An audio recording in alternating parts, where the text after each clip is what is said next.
all jurors are present in the county court, Judge. All right, you all can be seated, please.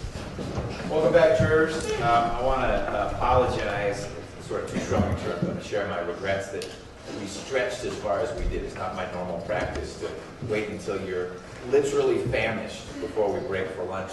I was looking for a good break point, and it didn't arrive, and we had the funky late morning break, so I'll run it differently tomorrow. But don't assume that the new normal is we eat lunch at 4. It's not going to be that way. We will have an afternoon break, not promising when, and we're going to end around 5 for the jury's vote.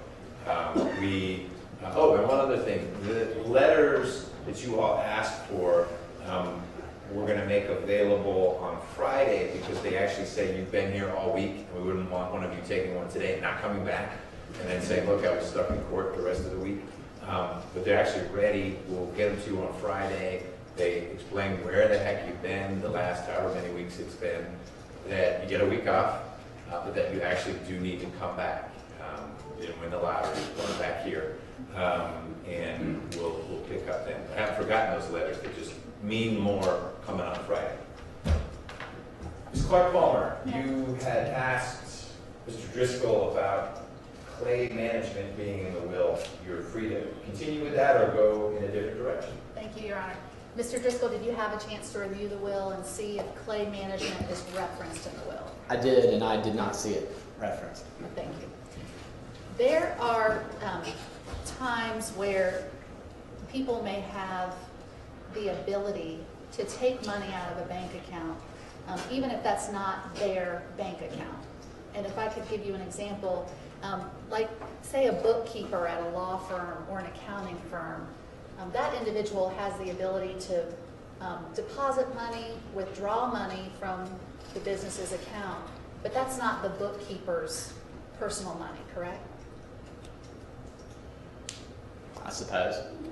The bookkeeper wouldn't put, well, the bookkeeper is, in my example, right, is acting at the direction usually of somebody else, telling the bookkeeper, you know, what are the expenses for the firm, you know, what are the monies to be deposited, right?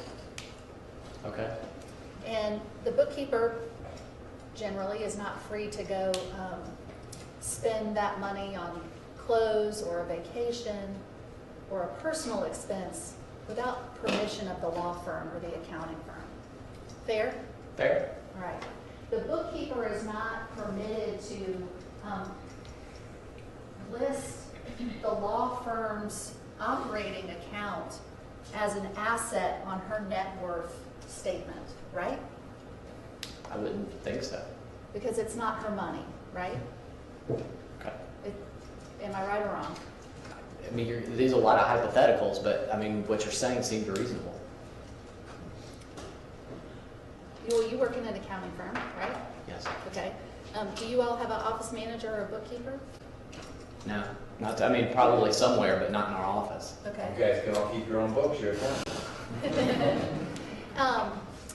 It's not unusual for have you ever done the books or done any work looking at the finances for a business like a law firm or some other business like that? I've kept the books for some real estate transactions early in my career. If that's what you mean. Okay. You said you kept the books for some real estate transactions? I work for a real estate development firm, and so I was responsible for the accounting records for certain real estate portfolios. Okay. My point is that there are times where somebody may have a signatory authority on an account that isn't necessarily their own personal account, right? Sure. Happens in business sometimes, right? Yes. Okay.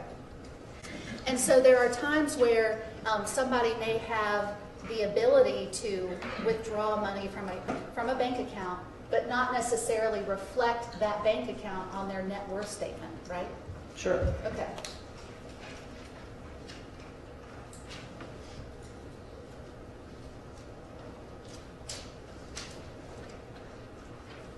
In the bookkeeper example, the bookkeeper has duties and responsibilities to the law firm that he or she works for with regards to that bank account, correct? In your hypothetical, yes. Yeah.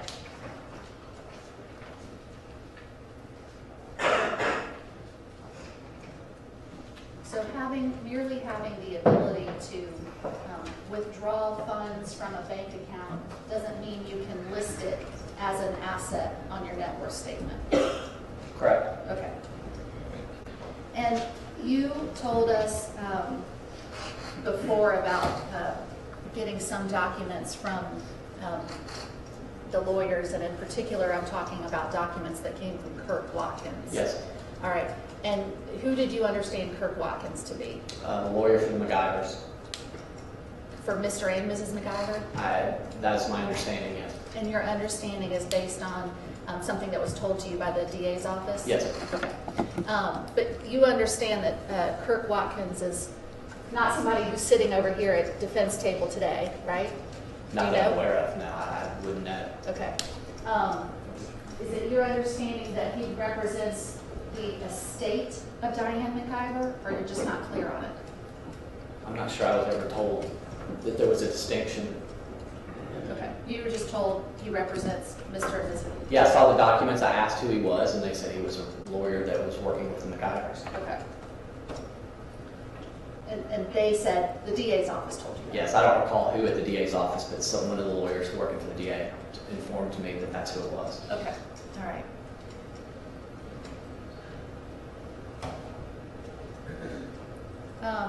And that's all they told you, didn't explain any further what his capacity was? I don't think I asked any follow-up questions. Okay. All right, so let me show you states 147-38, which we looked at before.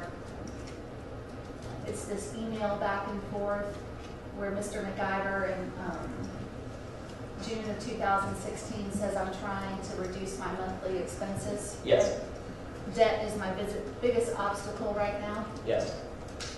And then there's Ms. McIver responds, make sure you read Javier's job description. Right?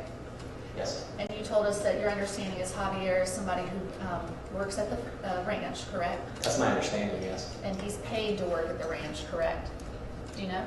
I don't know. Okay, you don't know. All you know about Javier is he works at the ranch. Yes, I don't know how he's compensated. Okay. Do you know if he's compensated at all? I know that there are some transactions that where that's what the description says. But I mean, I've never seen, I've never seen a check that is written from one account to Javier. I don't believe. Okay. All right. But you've seen some other documents that make reference to compensating Javier. Yes. Yes. Okay. So she says, read Javier's job description. That is your next life chapter. Save you lots of moolah, right? That's what it says? Yes. Okay. And then there's this sort of light-hearted exchange where Mr. McIver says, oh, well, back to jiggling, right? Yes. Okay. That's a fair characterization, a light-hearted exchange, right? Right? Presumably he's... Judge, really calls for speculate.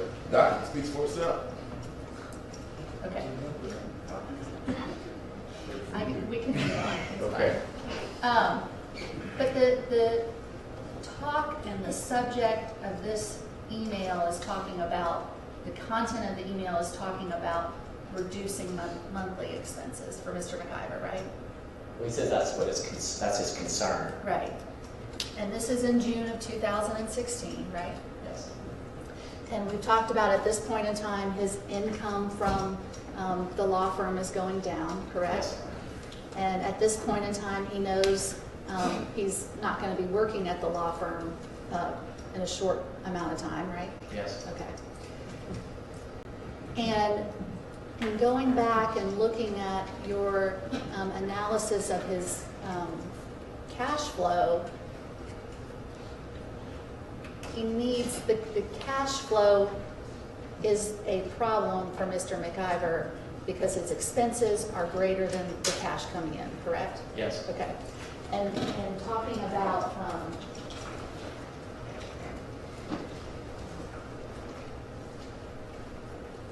did you say during your direct testimony that Mr. McIver was cash poor? That's the term I used, yes. Okay. Meaning that he didn't have a lot of cash on hand right? Right. Okay. Not necessarily talking about what assets he had available to him, but talking about the cash that he had, right? Yeah, I think that term doesn't have anything to do with assets. It has to do with, kind of what cash you got coming in the door. Okay, well, that was going to be my next question is, you weren't looking at, well, does he have assets that he could liquidate? You're just talking about what liquid assets, what cash did he have on hand at that time to meet his expenses, right? Well, in that first opinion, those slides, I focus on the cash flow issue. I deal with the assets in the second opinion. Right. Okay, so when we're just talking about the cash, he had assets available to him that he could have liquidated, correct? Yes, But that wasn't your focus in rendering that part of the opinion. correct. Okay. The ranch is not a liquid asset, correct? It's not cash. It's not cash. Okay. So, getting the ranch as a sole owner doesn't immediately help Mr. McIver with his cash flow problems, correct? Not unless he were to sell it. Okay. He could sell it, right? Yes. Okay.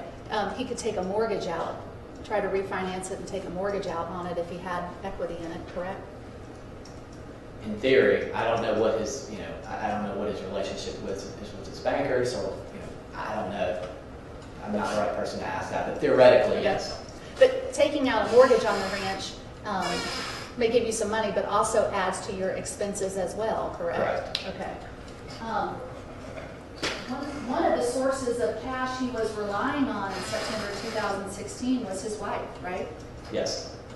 His cash flow problems were greater after she died because he no longer had the cash coming from Diane, correct?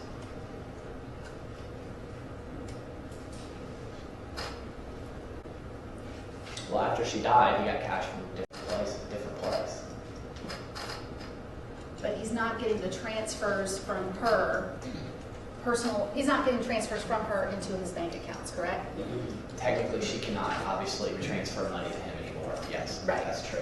All right, and when you say he's getting cash from other places, you're talking about life insurance, Yes. 401k, Yes. okay, and the cash she has on hand. Yes. You are assuming that he gets the cash she has on hand because he is the executor of her estate? He has access to it. Yes. As executor of her estate? Yes. Okay.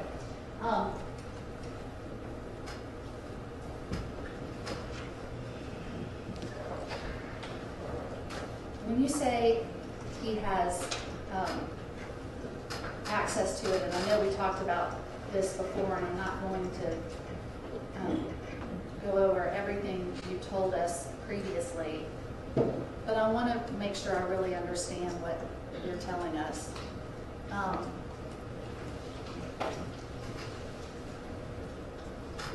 Is it your opinion, or is it an assumption that because he is executor of her estate, he can use whatever cash is in her estate to pay for his own expenses and liabilities?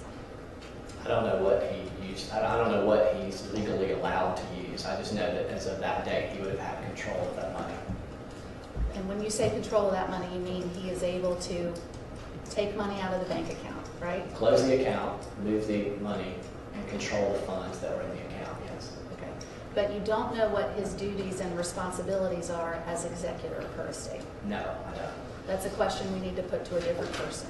Yes. And if there are restrictions, or if there are duties and responsibilities he has as executor of her estate that keep him from being able to use those funds for his own personal liabilities and expenses,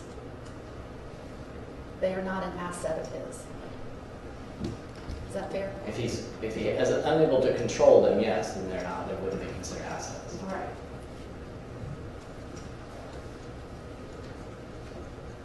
If he is unable to control the cash that is in her estate, his cash flow problems were not as bad when Diane was alive, correct? If he does not have access to the cash that is in her estate after she dies, if he doesn't have access to that cash, his cash flow problems were better when she was alive because she's giving him money every month. I don't know that she's giving him money every month. She's giving him money, period. She's loaning him money. Well, there's one loan. There's the $350,000 loan, correct? Yes. What other loans did Diane give to Mr. They McIver? were checks. I mean, oftentimes when she would give him a check, it would say loan and then a line item. Okay, all right. So there were some checks that said loan in the memo line item, but there were some checks that didn't say loan at all, correct? Yes. Okay. So, but you didn't see anywhere any note or anything written down where it said that Diane McIver owes Tex McIver money. You're just going off of what was in the memo on the check. Or Diane, you said Diane owes Yes, Tex money? yes. May I ask you a different question? Sure. Okay. Please. My question is, if you assume he does not have access to the cash in her estate, my initial question was, his cash flow problems are not as bad when she is alive because she's giving him money. I'm not sure I agree with the premise of the question. Which part? Well, you're saying he has no ability to get to the cash. I mean, the 401k money was transferred into his name, so he would have had access to that. Okay. And I'm saying set that aside. Set aside the life assurance. Set Oh, I aside. didn't realize we were setting aside all of those things. Okay, I apologize for not being clear. Set that aside. But you're just talking about the 275.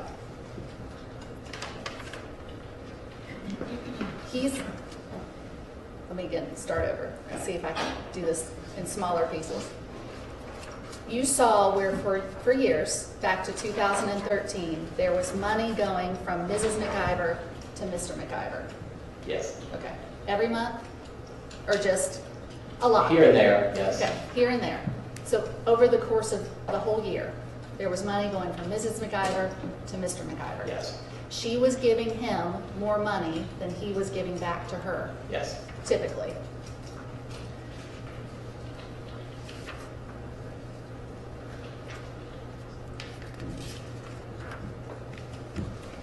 His sources of cash included those monies coming from Mrs. McIver. Yes. Okay. You showed us on one of your slides where, I think it was in September of 2016, without the money she gave him that month, he would have been negative $5,000, Yes. okay? So my question is,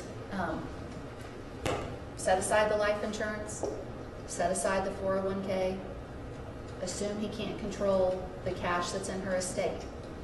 His cash flow problems are not as bad when his wife is alive and she's giving him money.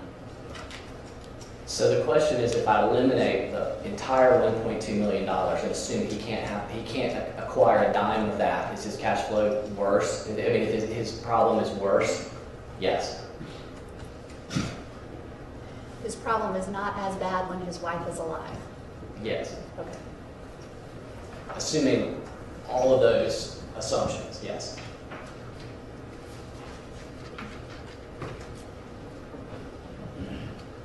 You told us that the life insurance, there was a claim for it, but it had not actually been paid, correct? Yes. Okay.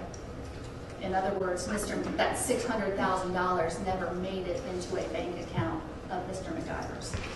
To my knowledge, I have not seen a bank account where it's gone into, so I'm assuming that that's the same point as here today. Okay. We talked about the 401k being $288,000-ish, right? You have to say yes or no. Oh, yes, sorry. And then you told us you just don't know what the duties and responsibilities of an executor are, I'm right? just going to object. When you start your question, we've already talked about why are we going back to the 401k maybe for a third time now? You're examining, not adding in direct. Is it a different context? I'm finishing my cross, I'm emphasizing a point. On direct, Mr. Rucker would. My question is what you're doing, not what Mr. Rucker I'm did. emphasizing a point and finishing my cross. Okay, it's about the executor. And he's already said he doesn't, that's not his wheelhouse. Okay, she's emphasizing a point. Right? I have to repeat the question, I forgot that. You don't know what the duties and responsibilities of an executor of an estate are, correct? I do not.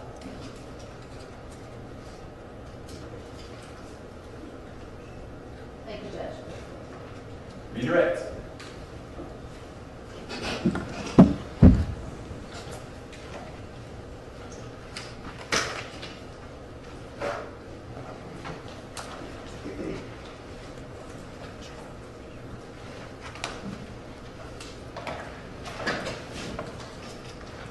Okay.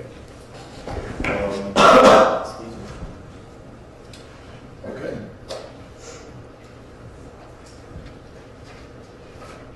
Let me show you states 441. It's already been entered into evidence. Can you just tell the jury real quick, what is that document? The last will and testament of Diane S. McIver. Okay. And could you flip over to page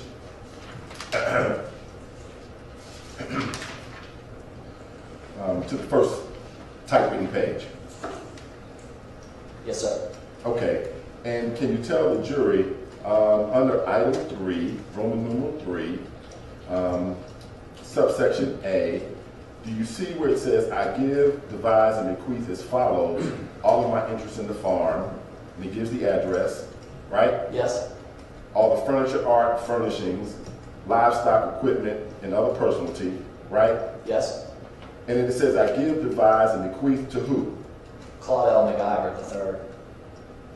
The defendant is a beneficiary in this will, correct? Yes.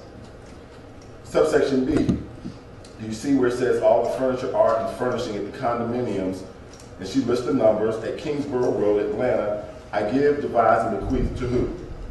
Claude L. McIver III. Okay. So in addition to being the executor, he's also a beneficiary under the will. Yes.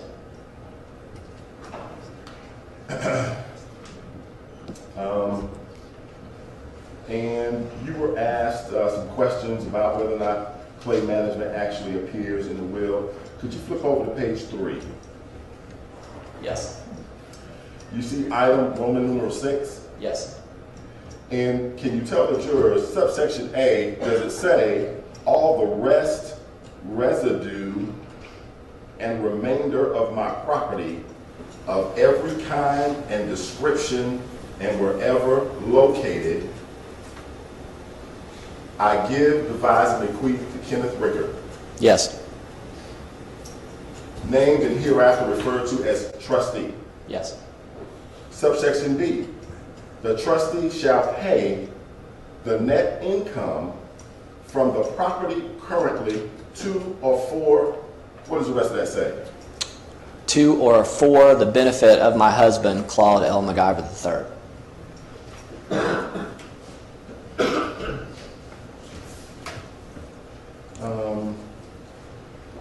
Let me ask you real quick, based on the documents you received,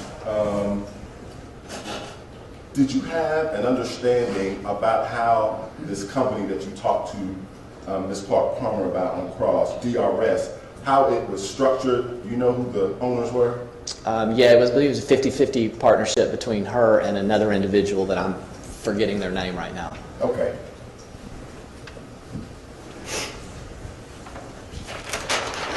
Richard Harrell, sorry.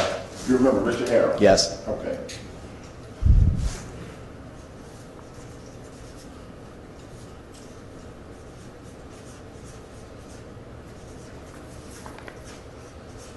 So Diane McIver had 50%. Yes.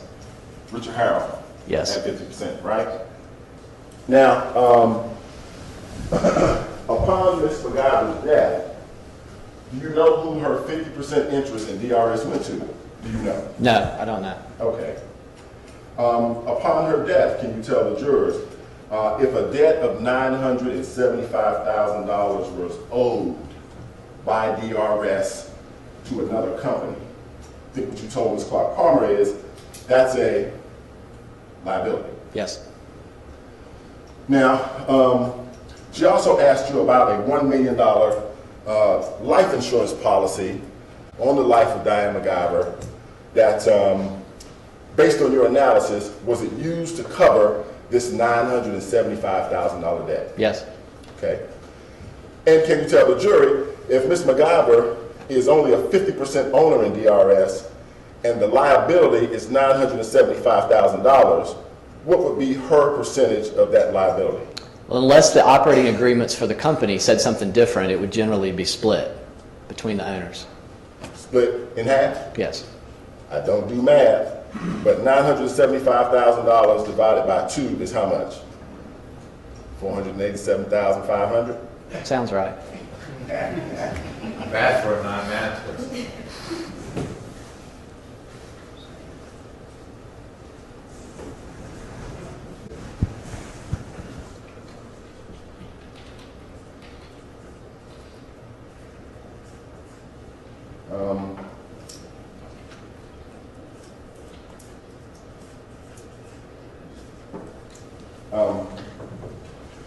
With a $1 million life insurance policy cover $487,500 worth of liability? Yes.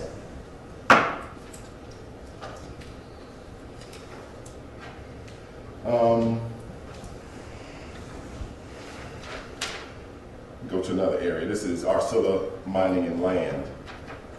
This is the letter, State Exhibit 148. You asked a lot of questions by Ms. Clark Palmer about valuation of Mr. McIver's interest in Arcilla Mining and Land. This letter came from Ted Smith, President and CEO, correct? Yes. And after he gives you a range of 1.5 million to 2.5 million, the way he concludes the letter is by saying, this evaluation is to be considered strictly confidential and is, what's that word right there? Not. I can't hear you. Not To be used as an appraisal, submitted as, what's that word? evidence. Evidence, or as an official document, right? Yes. Who tendered that? Someone's in trouble.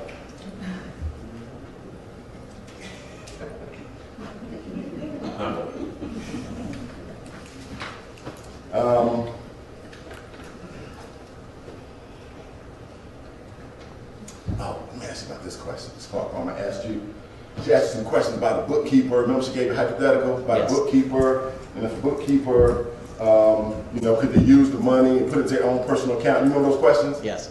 I saw you over there struggling. So let me just ask you this, that same hypothetical.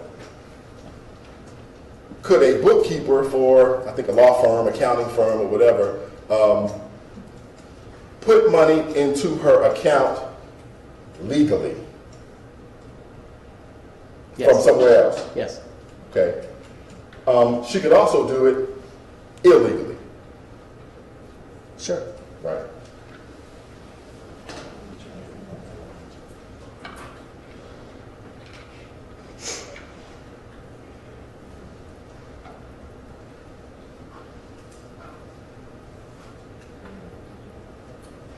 Oh, Ms. Palmer asked you some questions about all the assets that she says that her client had at the time of Ms. McIver's death. Remember she talked about the 1.2 million and some other assets that he had Yes. that were not liquid. Remember she used that word with you? Yes. And by liquid, we're talking about like cash on hand, right? Yes. And, but let me ask you this. Did you tell her that the ranch could be sold? Sure. Even before Ms. McIver died, his interest in the ranch could have been sold. Sure. And he could have sold that interest in the ranch and used that money to pay his wife back that $350,000, couldn't he?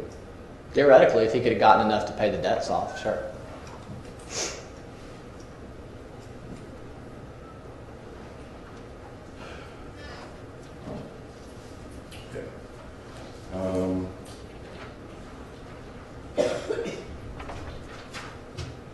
Do you have your page 16 and 17 Of the your PowerPoint? presentation?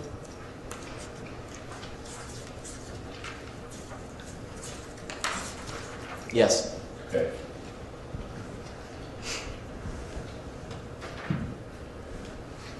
Page 16.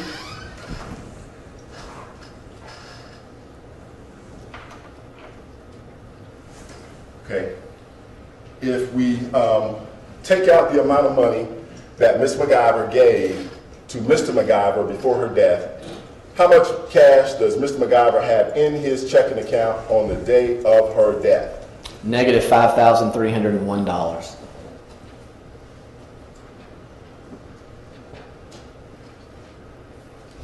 Flip over to page 17.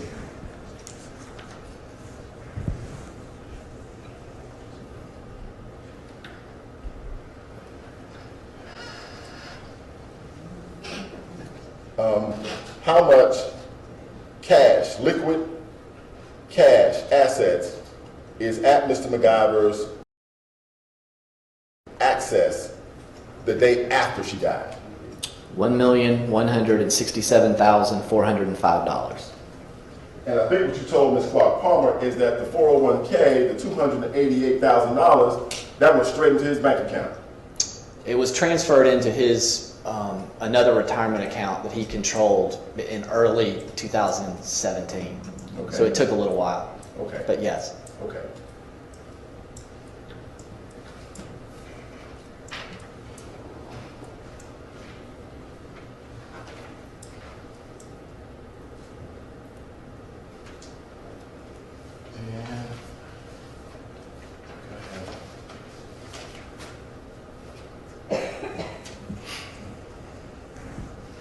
So when Ms. Clark Palmer asked you,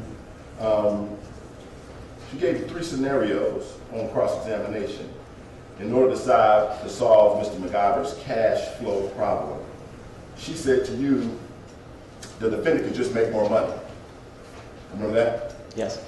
Have you talked to Mr. Wilcox, who was associated with a legal head hunting firm as part of your analysis? Did you ever talk to him? No. Okay.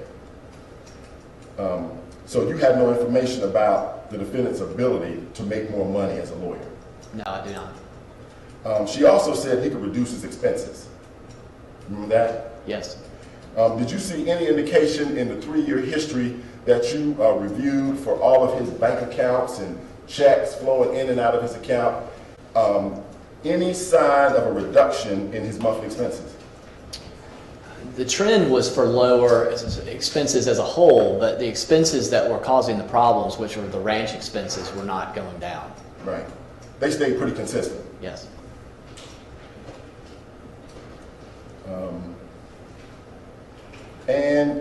She said the third thing is that to solve this problem, he could just rely on his wife to give him money. Remember that? Yes. But the money from his wife didn't stop after she died, did it? No.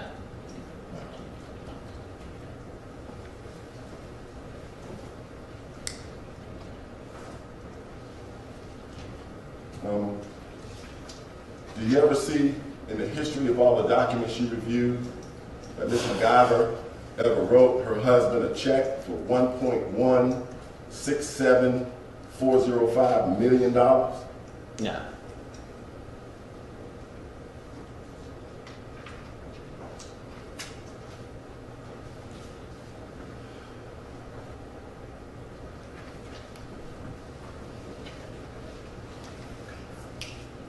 Thank you very much. I believe that's all my redirect, Your Honor.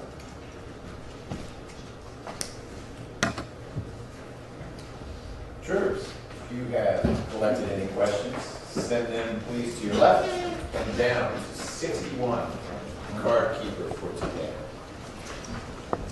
What is it?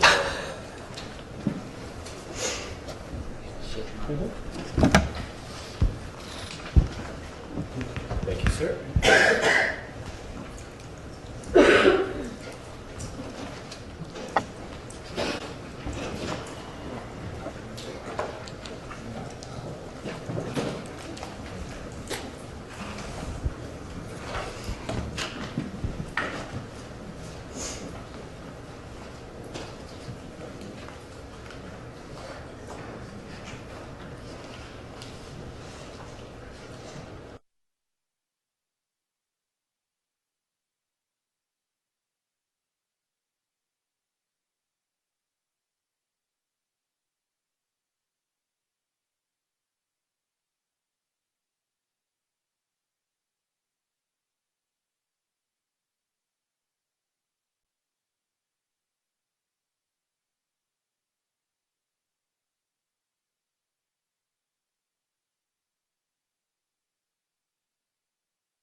good?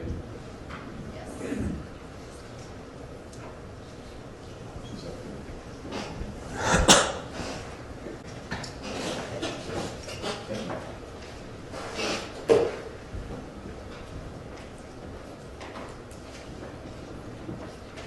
So, Mr. Driscoll, some of these questions are going to be prefaced with the phrase, do you know? If you don't, I don't know, don't speculate or anything like that. Did you ever receive any information about a $750,000 loan that Ms. McIver made to Mr. McIver in earlier times than some of the years you were working? I've seen documents related to it, yes. Did that $750,000 loan factor in any way the calculations you were making? No,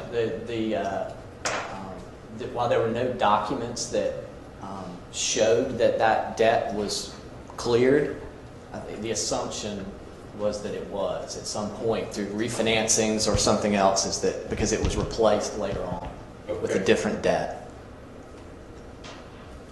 Is that clear?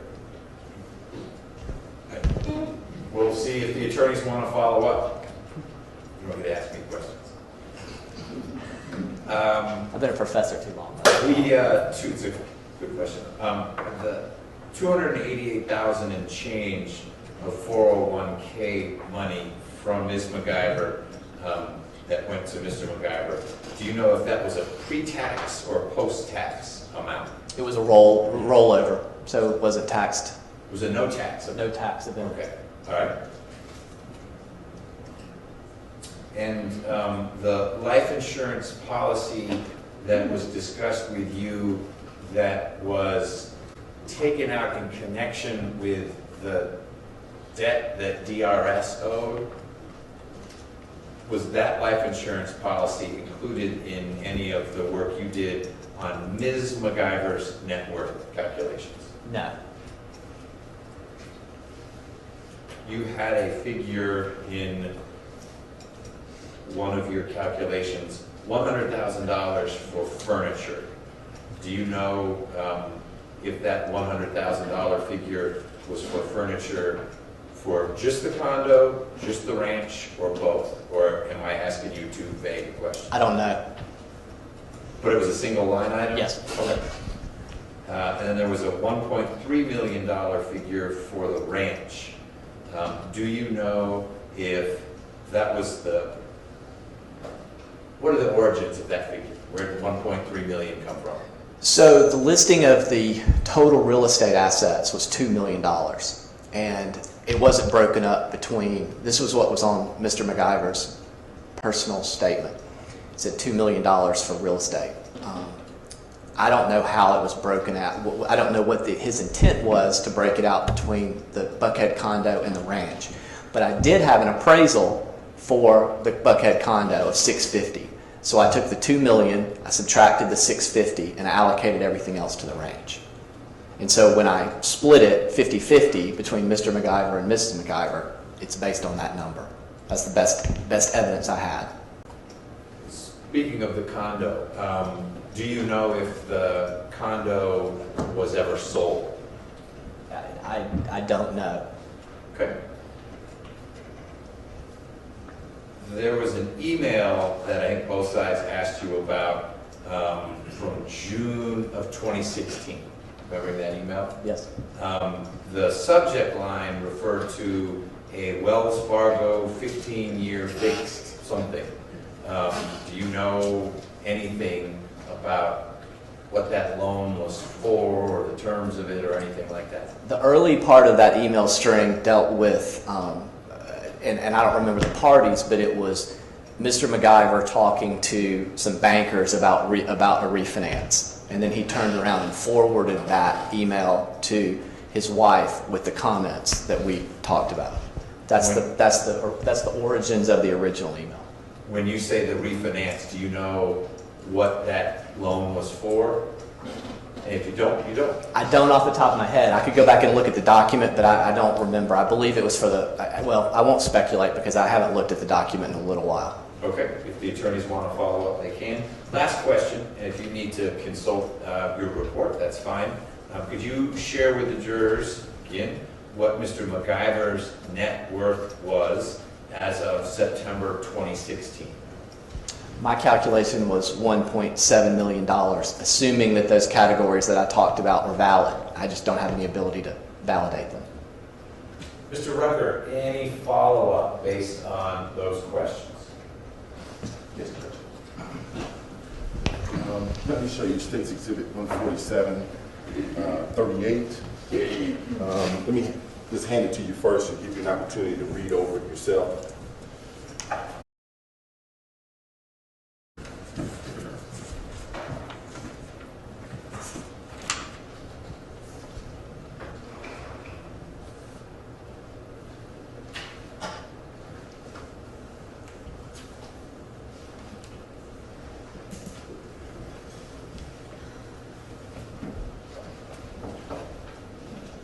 Okay. Okay. Can you tell the jury what is that exhibit? This is the beginning of the email string that we just talked about. Okay. And so can you tell the jurors how does the email string begin? It's an email from Anthony Leatherwood at Wells Fargo to Tex McIver dated June 15th, 2016 at 8:39 a.m. Subject line Wells Fargo / 15-year fixed. Okay. And I don't know, counsel, you have an objection to the actual reading of the actual email or, okay. Could you just read the email, how it reads? Sure. Good morning. Sorry for the delay. I emailed you yesterday, but just noticed that I left the quote-unquote S off labor lawyers in my email, so it never went through. Here's the info I promised. Hey Tex, here's the best offer we could do for a 15-year fixed refinance. Your existing rate is 3.375%, and you are slightly more than 4 years into the existing loan. We can get you 2.75% with 0 discount points for a new 15-year fixed today. Closing cost would run at $4,200 for this scenario. Some clients prefer a no closing cost option where we lender pay the $4,200 of closing cost. The no closing cost rate would be 3.125%. Assuming you paid the closing costs out of pocket, the monthly payment difference is at $58 a month between the two rates. If you roll the closing costs into the new loan amount, the payment difference is $31 a month difference. And then there's a indention that says the 2.75% option with you paying closing costs out of pocket decreases your monthly payment by $750 per month. Let me know if you would like to discuss further or begin the application process. I can normally gather enough info over the phone in about 15 minutes to put together the new application. Once I decision through our system, I can let you know what we would need from an income/asset documentation perspective to submit through underwriting for approval. Talk to you soon. Anthony Ray Leatherwood, Home Mortgage Consultant. Okay. And in some layman's terms, for folks who might not be familiar with what you just read, kind of how would you break that down and explain to the jurors, like if I were like 8 years old or something? Mr. McIver was attempting to lower his monthly mortgage costs by getting a better rate. Okay. And the difference in the two options he had was basically about what?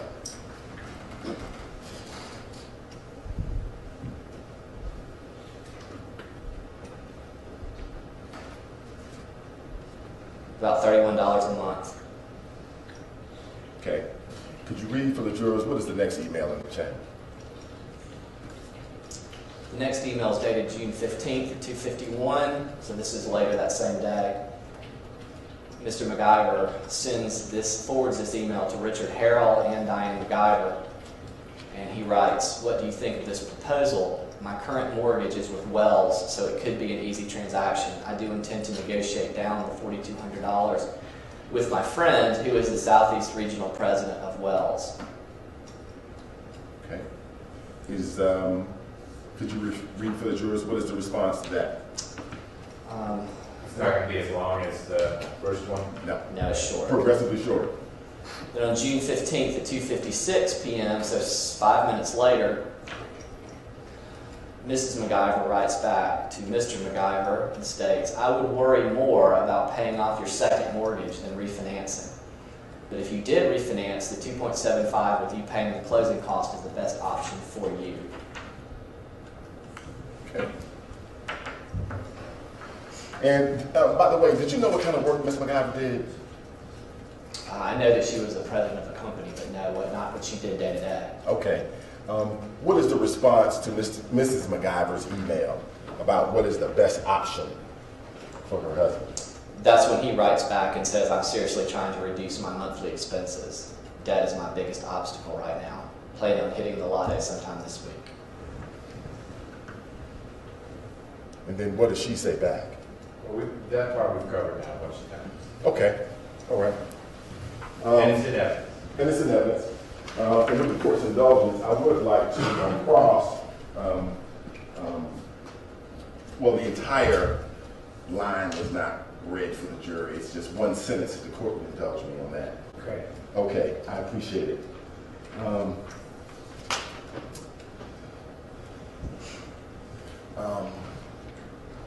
And this is the line, if you could, for the jurors read, starting right here with you.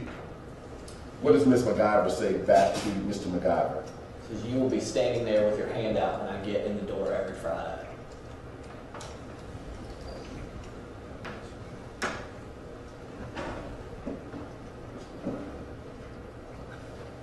Thank you.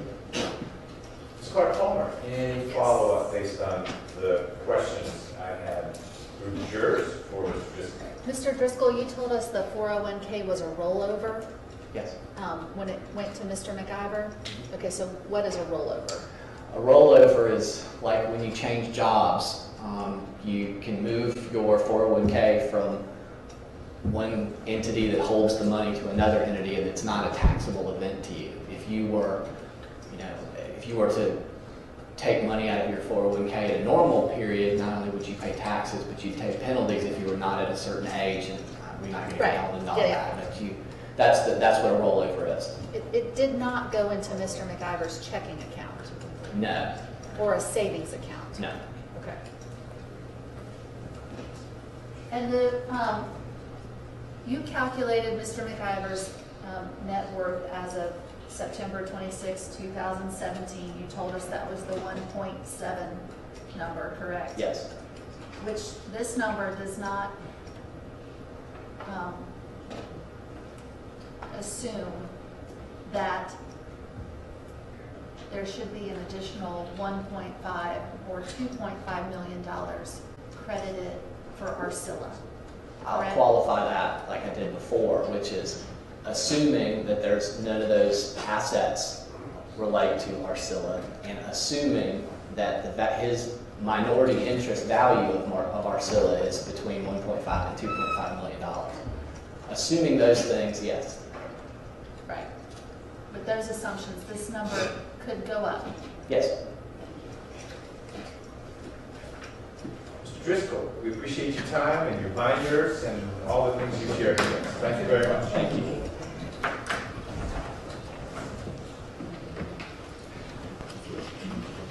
Next, Mr. Devante. Good afternoon, Judge. Good afternoon. Got a mid-drink there. David called Mr. Baines.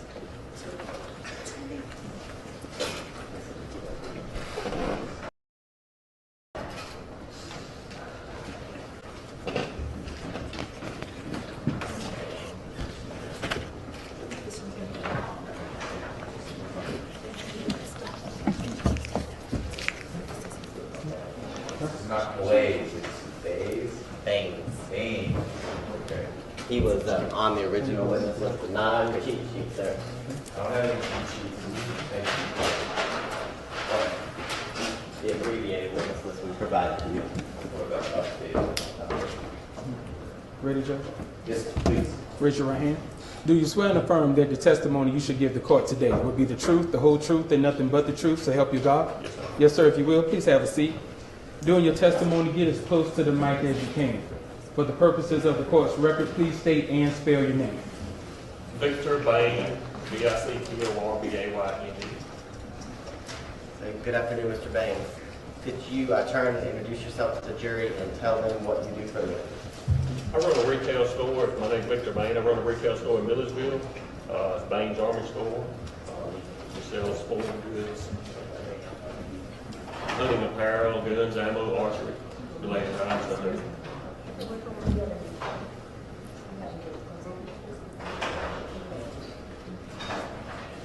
So we're gonna mic you. It sounds like the court reporter's having some trouble. So until we get that done, just speak real loud like you're outside. Okay.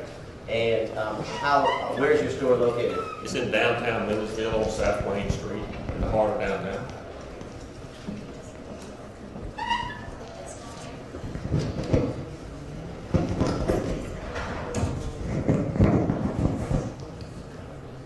And how long have you owned that store? My father had it before I did. I've been operating since 1979. Okay, so it's a family business. Yes, sir. And what kind of items does your store sell? We sell hunting apparel, boots, clothing, all kind of outdoor gear, guns, ammo, archery. Okay. And what kind of guns does your store sell? Long guns and handguns. Give us an example of the long guns. Long guns like a shotgun, semi-automatic shotgun, pump shotgun, single barrel shotgun, deer rifle, bolt-action deer rifle, semi-automatic guns. Okay. You know your guns. Now, speaking of that, would you consider yourself to be very knowledgeable, I guess, with guns? I suppose so, yes. Okay. And you said ammo. Does your store sell all kinds of ammo? Pretty much all kinds of ammo, yes. Okay. And how long, I guess, have you been shooting firearms? Pretty much since I was 11, 12 years old. Okay. And since then and to now, have you received training, certifications on gun safety? Yes, sir. Okay. And what kind of trainings or certifications have you received? I went through an NRA certified instructor course, and I've been through a couple different hunter safety courses. Okay. And does your store offer any of those courses? No, sir. Okay. Do you know the defendant, Mr. McIver? Yes, sir. And how do you know Mr. McIver? He was a customer of ours. Okay. And how long was he a customer? I would say a dozen or so years. Okay. 12 years or so? Yes, sir. Okay. And in those 12 years, did he purchase firearms from you? Yes, sir. Okay. Do you remember about how many? A dozen, 15, 18, somewhere in there. I'm not exactly sure. Okay. And how often would he come in to purchase weapons each year? Well, he would come in pretty often, but he didn't purchase a gun every time he came in. He'd buy a couple of guns a year probably. Okay. And what types of guns did he purchase from your store? Hunting guns, mostly, shotguns and rifles. Purchased a few handguns. Purchased a few handguns. Do you remember the kind of handguns that he purchased from your store? Not really. I gave y'all a list last year of some of them that he had purchased, but Okay. I don't have it in front of me.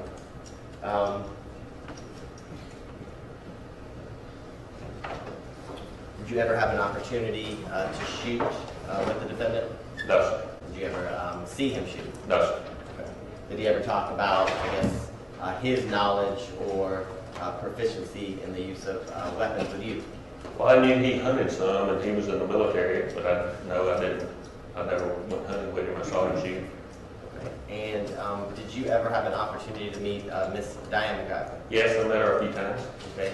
Did she, in the times that you met her and she came into your store, ever purchase any firearms? I remember her purchasing one handgun. Okay. And did you ever have an opportunity to meet Austin Swall? Yes. Okay. And how's that? He came to the store with Tex, son. Okay.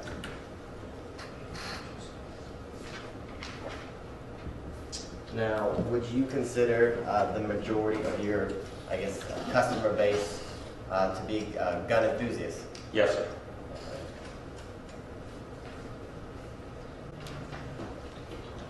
Did Mr. McIver ever purchase any ammunition from you as well? Did who? Mr. My McIver, guy? the defendant? Yes, he did. Okay. And would he purchase that often, or would he purchase that only when he bought firearms from your store? He would probably purchase ammo along the way, not necessarily every time he bought it. I'm sorry, repeat your question. The answer is, you would probably. He would probably purchase ammo along the way, not every time he came in there, but, if you were a hunter or a shooter, you couldn't use ammo, had to replenish it. Okay. If you have any further questions, thank you, sir. Thank you.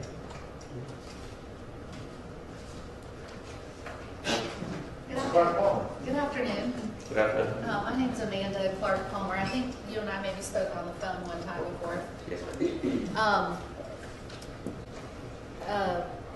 I missed, if the question was asked on direct, I missed your answer. Did you tell us about how often Mr. McIver would come into your store? Every few weeks, usually it was on a Saturday, when he would come to town to go to the feed store. Okay. And at your store, it sounds like on some occasions he would purchase different guns from you. Yes, ma'am. But is it fair to say on the majority of the occasions he's purchasing other things, ammunition? What are the other things you sell? Correct. Clothing, hunting clothing, boots. All right. And you have other customers besides Mr. McIver, correct? Correct. All right. And you sell guns to people other than Mr. McIver, correct? Yes. Okay. And you said that Mr. McIver has purchased over the years, your best guess, maybe 12 or 18 Yes. guns from you?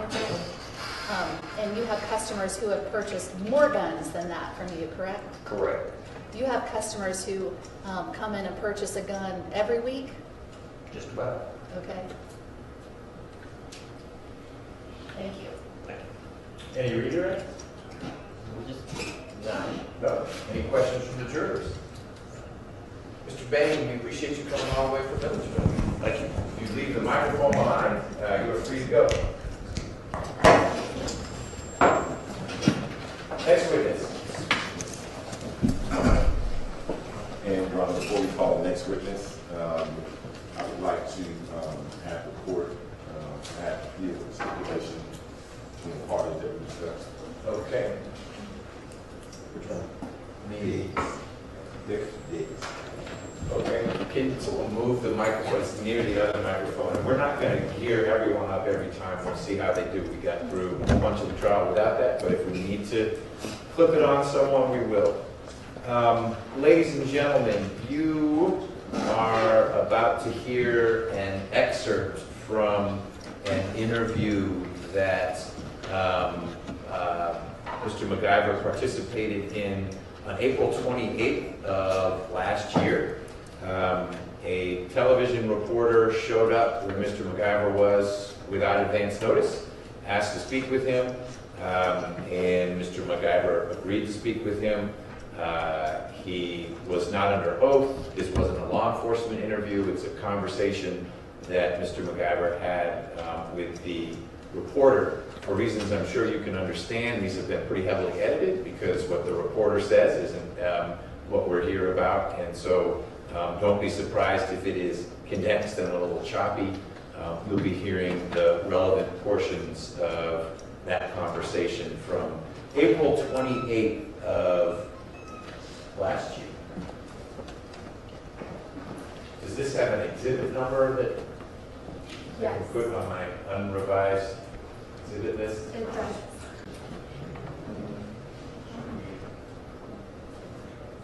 I'll give it to you in 1 minute. It's 485. Okay.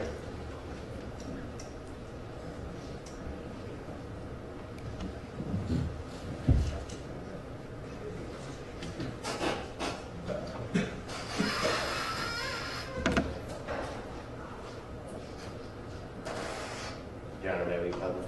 Sure. Mr. Hold Clark. on. Steady down. You want to take that down too? It's neither. It's not.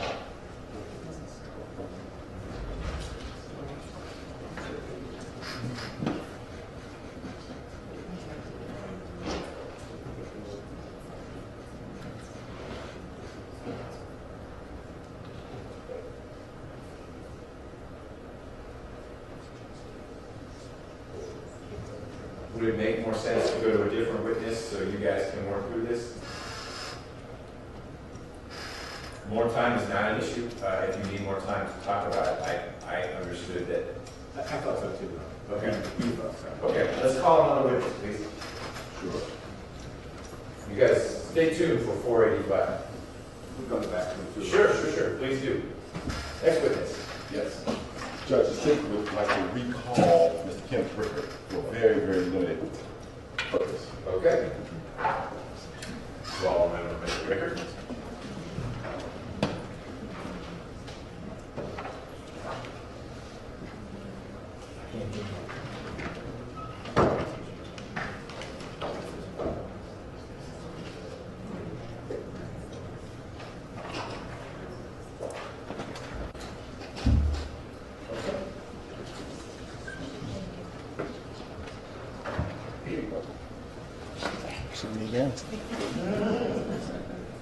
Hello, Mr. Rickard. Welcome back. Yes, love to be here. We've got to swear you in because this is a separate appearance, so we'll have the deputy come here and swear you in. And you'll see that our procedures have changed once you're sworn in. Do you swear from testimony you get court the truth, the whole truth, nothing but the truth, so help you God? I do. I've been asked by the court reporter to have all the witnesses wear the mic. So you're going to wear a little portable mic as well.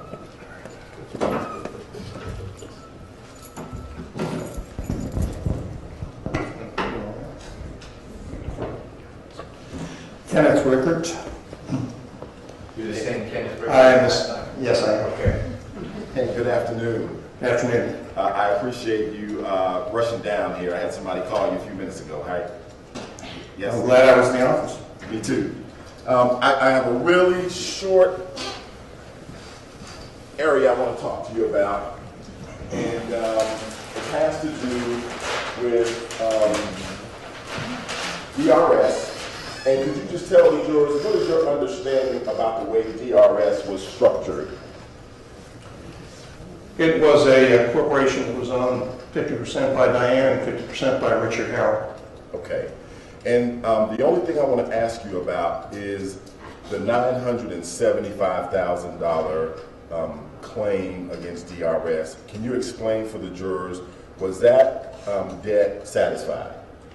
It was a claim that was, yes, it was satisfied. Okay. And can you tell the jurors, was there a $1 million, the phrase is a key man life insurance policy? I wouldn't necessarily phrase it as a key man insurance policy, but there was a $1 million policy that was there. Okay. And can you tell the jurors, was that policy used to satisfy Diane McIver's portion of the debt that DRS owed? $500,000 of that $1 million policy was used to satisfy the claim against the estate that rose from Diane McIver. Okay. And so, as of this date, are there any debts owed by Diane McIver's estate with respect to the debt that was filed against DRS? No, everything's been paid for. Thank you.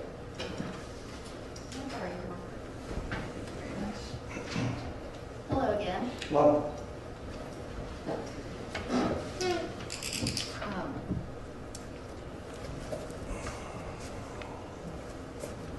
I'm going to stand up here if that's okay. sure. Okay. There was a claim made against Mrs. McIver's estate for $975,000, correct? Correct.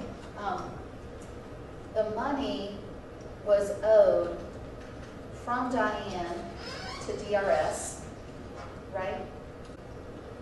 Correct. And then the money that she owned to DRS got assigned to U.S. Enterprises, right? Yes. So U.S. Enterprises ultimately was the one that said, Diane McIver's estate, you owe us $975,000. That's correct. Okay? The $1 million policy, half of that gets credited to the $975,000, correct? half of that went to the estate, would have gone to the estate, half of that would have gone to Mr. Harrell. Okay, and the half that goes to the estate ultimately goes to U.S. Enterprises. Yes, So now Diane's estate still owes U.S. Enterprises $475,000. approximately. That's Okay. correct. That gets satisfied. One of the ways it gets satisfied is the estate gives to U.S. Enterprises some billboards some property that Clay Management owned. Yes, the estate satisfied, they chose to satisfy it that way, in that manner. So, all right, just to make sure I've got this right.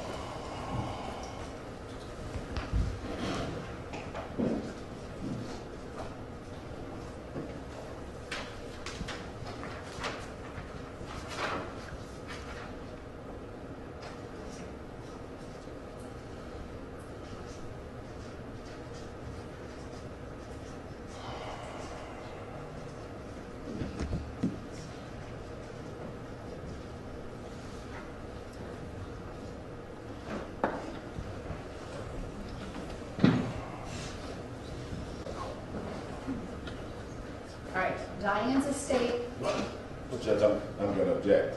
This is kind of the objection I've drawn a couple times, that we go back over the testimony we just heard again.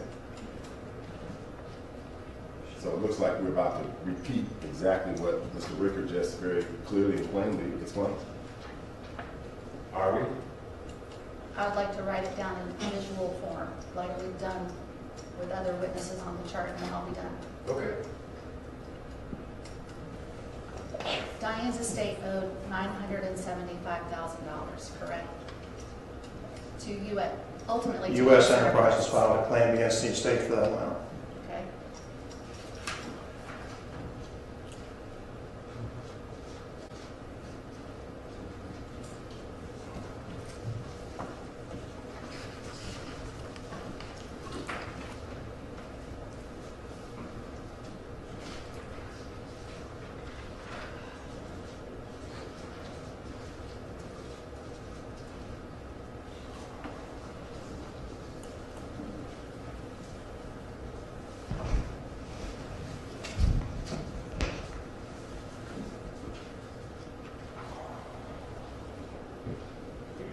$500,000 to satisfy that $975,000. $500,000 comes from the life insurance policy, right? Yes, The remainder of it is satisfied by I wrote billboard / property that's owned by Clay Management, correct? yes. All right, thank you. Any regret? Just a body in my ear. You But can no, confer? no, thank you. Okay. Any questions for Mr. Rickert, round two? Okay. If you wouldn't mind collecting the questions from the jurors, please, Deputy.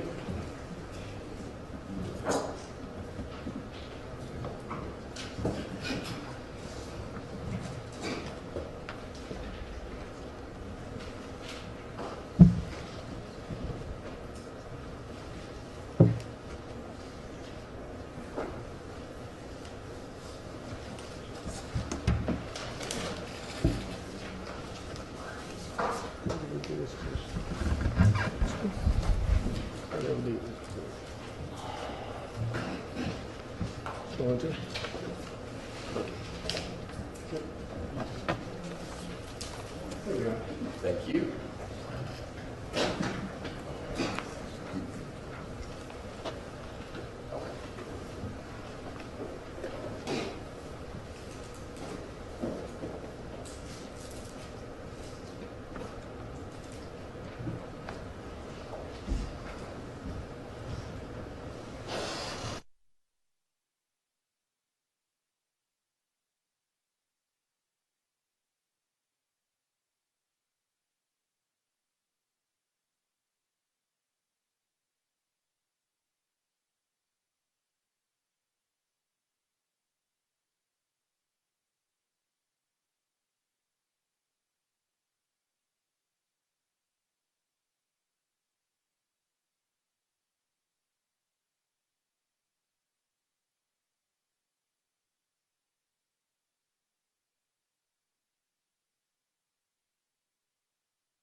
Okay.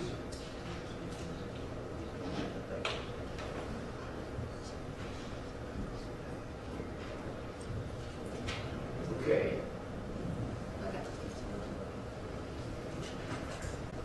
Thank you. Mr. Rickard, of the $975,000 obligation that we've been talking about, was any part of that owed by Mr. Harrell? Of the 975? No. Okay.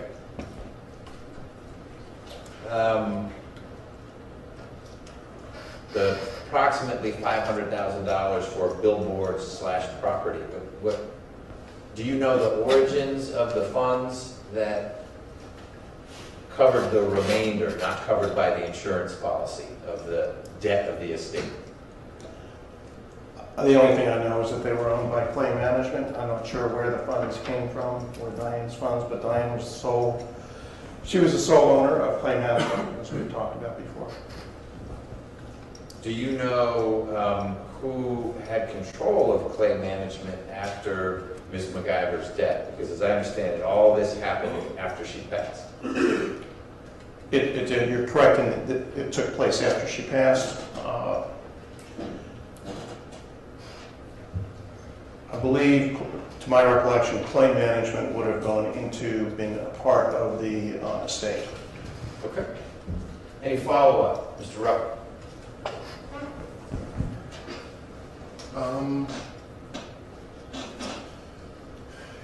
I think earlier you said $500,000 of the $1 million got applied to the $975,000 debt.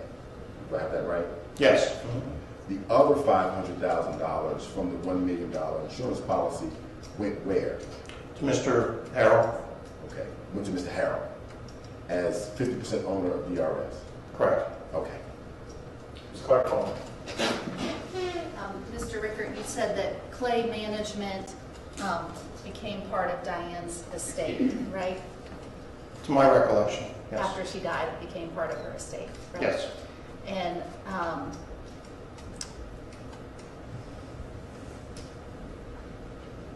whatever assets and liabilities that Clay Management had, her executor would have to be responsible for those, correct? The executor of the estate. Her life, you phrase it, Yeah, it was a, Let me ask a better question.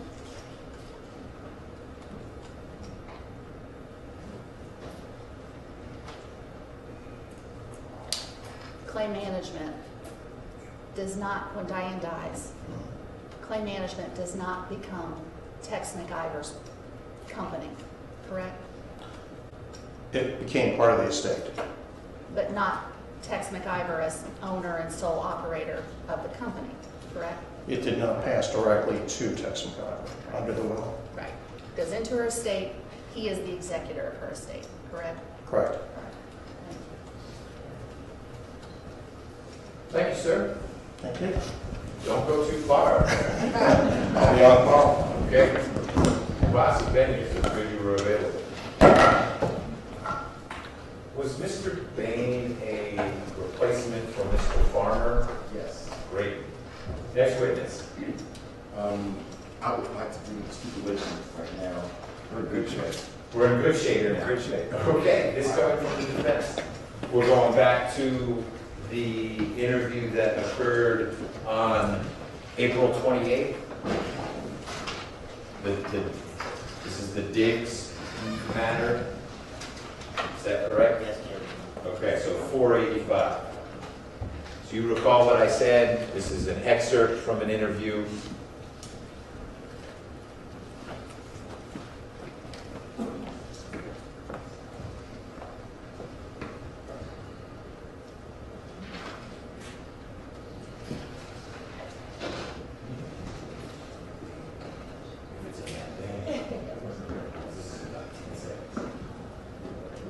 Assuming it works.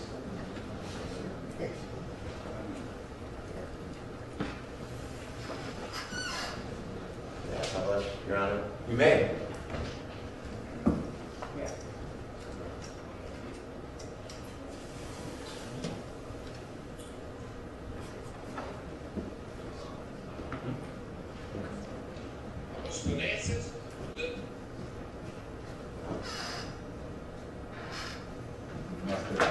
This is your fault. We were wrong. We go.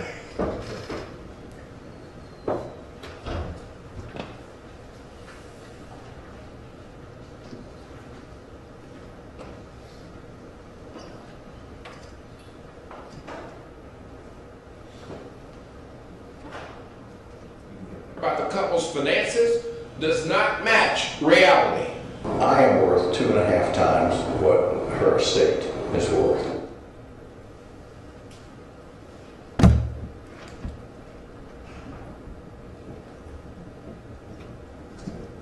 That's 485. As long as everybody heard it. Okay.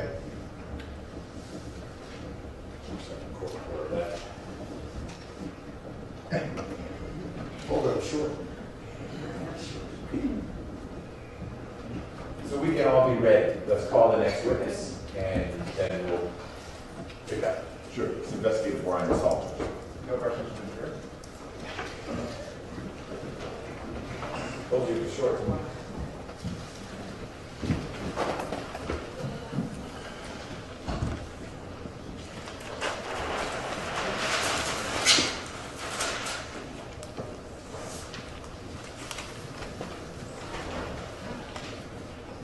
All right, ready?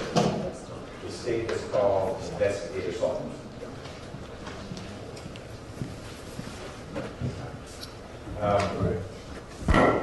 And before we start, my understanding is that this is the witness for which Mr. Harvey has gotten a number of things on the record, reserved those concerns. The state has made certain representations about how this will, one part of Investigator Salters' testimony will flow, and if it goes differently than that, I invite Mr. Harvey to alert me, but I'll be paying attention as well.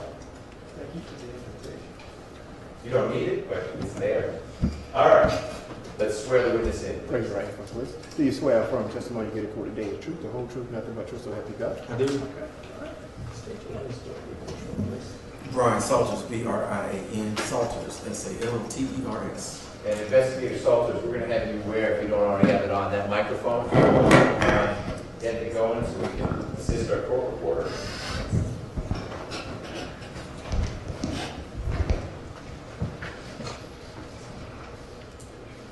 Testing.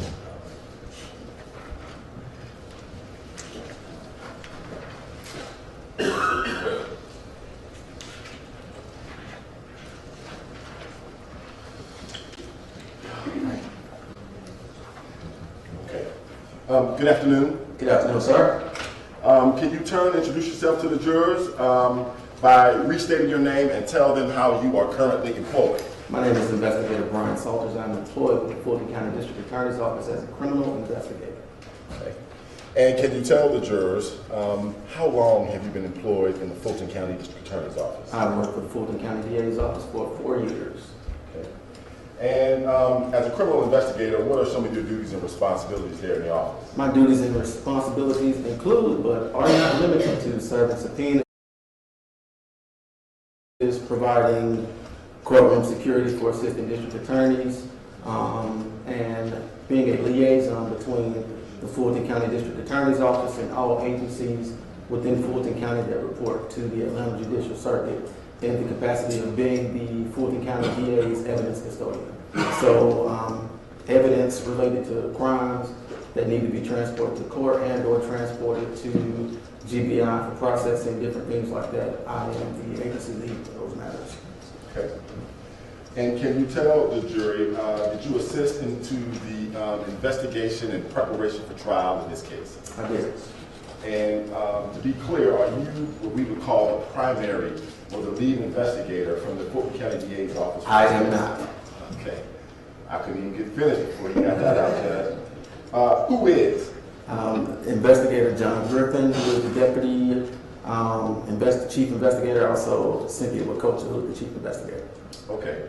Can you tell the jury, did you have an occasion to, as part of the investigation in this case, go to a condominium located in Buckhead?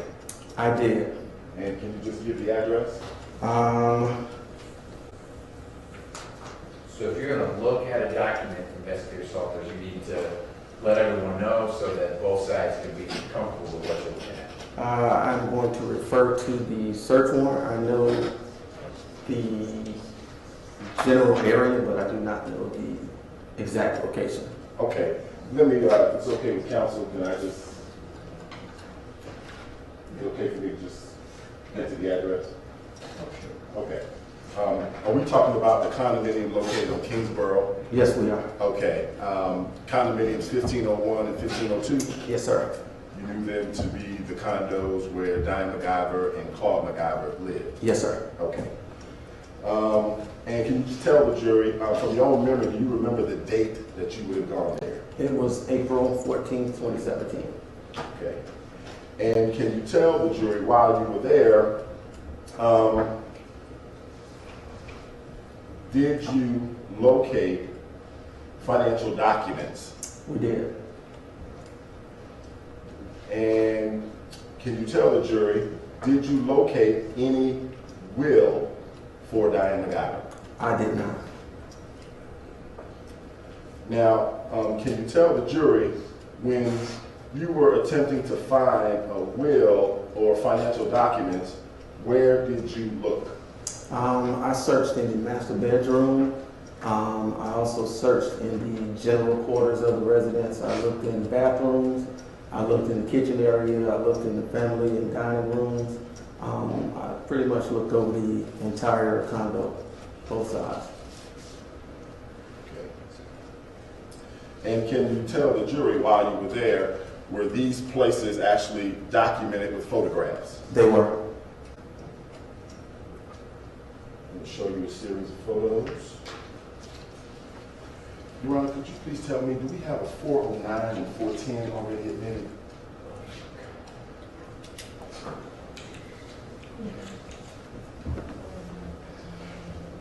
Okay. I think the defense counsel says we have them admitted. I just want to check with the court. Yes, I also have that down. Okay. So I would like to show the witness a series of photos, Your Honor. They are marked for identification as State's Exhibit 413, 414, 416, 300, and 301.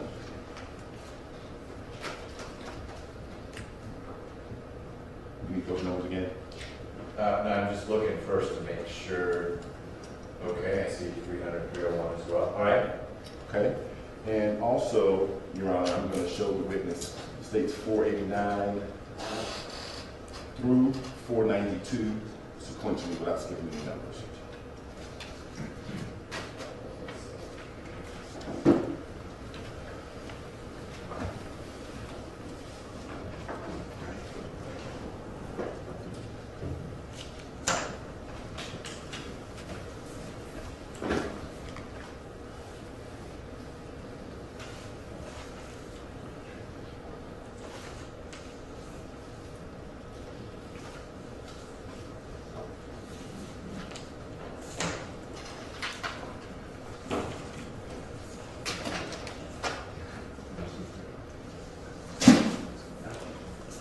Okay? Yes, sir. Now that you've had a chance to look at the photographs, can you tell us whether or not you recognize and can identify the scenes that are depicted in those photos? I do.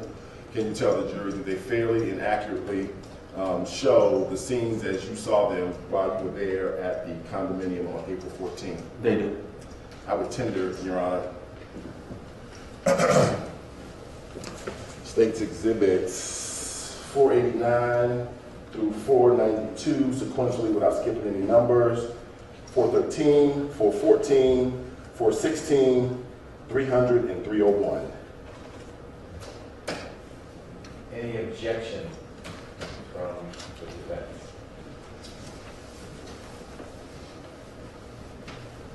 I don't think so. Thank you. Okay, they're admitted. Let's start with State's 410. And can you tell the jury, do you recognize State's 410? I do. How do you recognize it?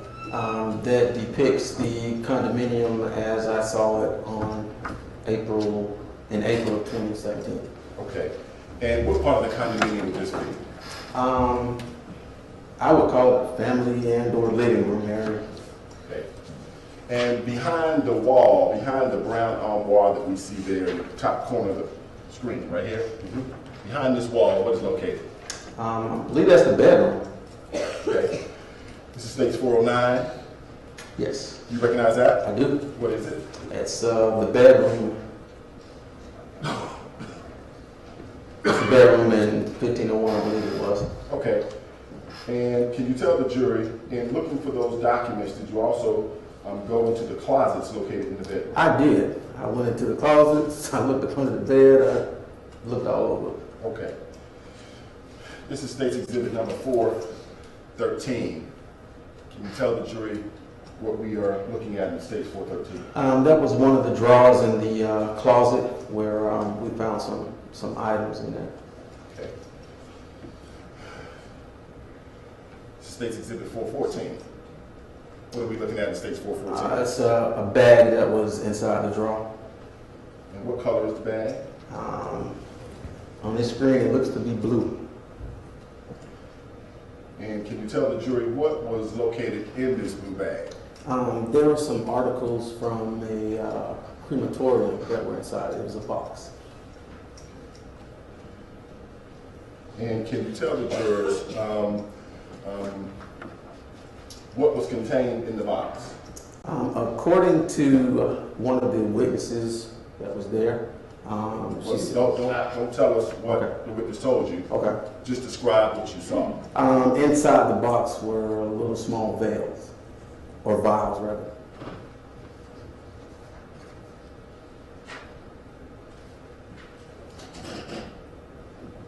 Stage 301. Can you tell the jury what we see in stage 301? Those are containers or canisters. Okay. Now, this blue container that contained these small vials, do you know them as urns? Yes. This box, is that the same as this white object in this blue bag? Yes, it is.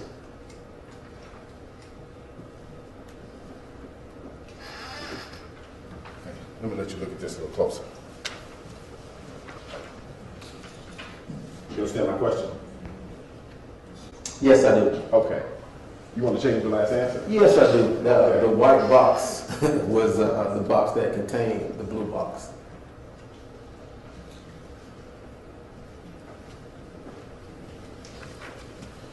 Take a look at stage 416. Did you actually see that? Yes, I did.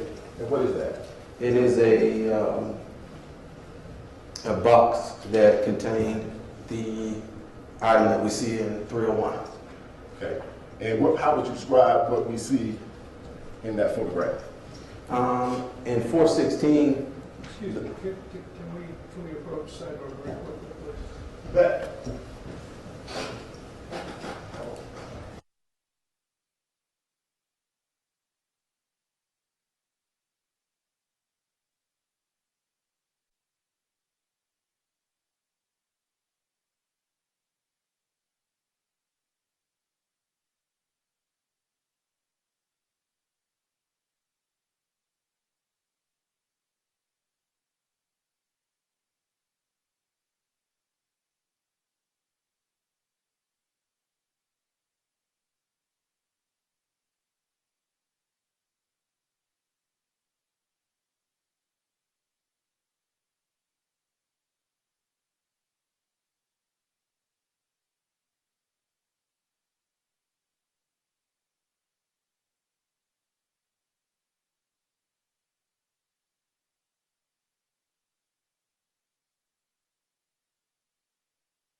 let me show you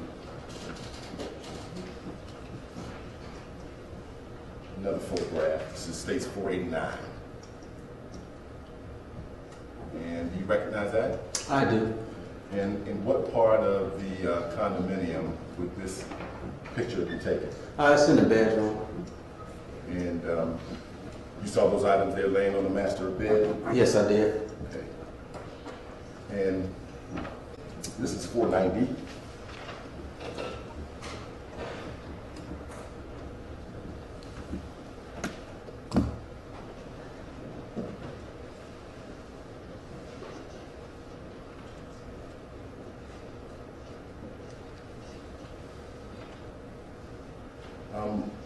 Those would appear to be letters or words that have a line stripping through them. Can you read those? Yes, I can. And what does the first one say? On the bottom there, it looks like a cursive D, cursive R, cursive A, cursive I, cursive N, and then followed by DRS.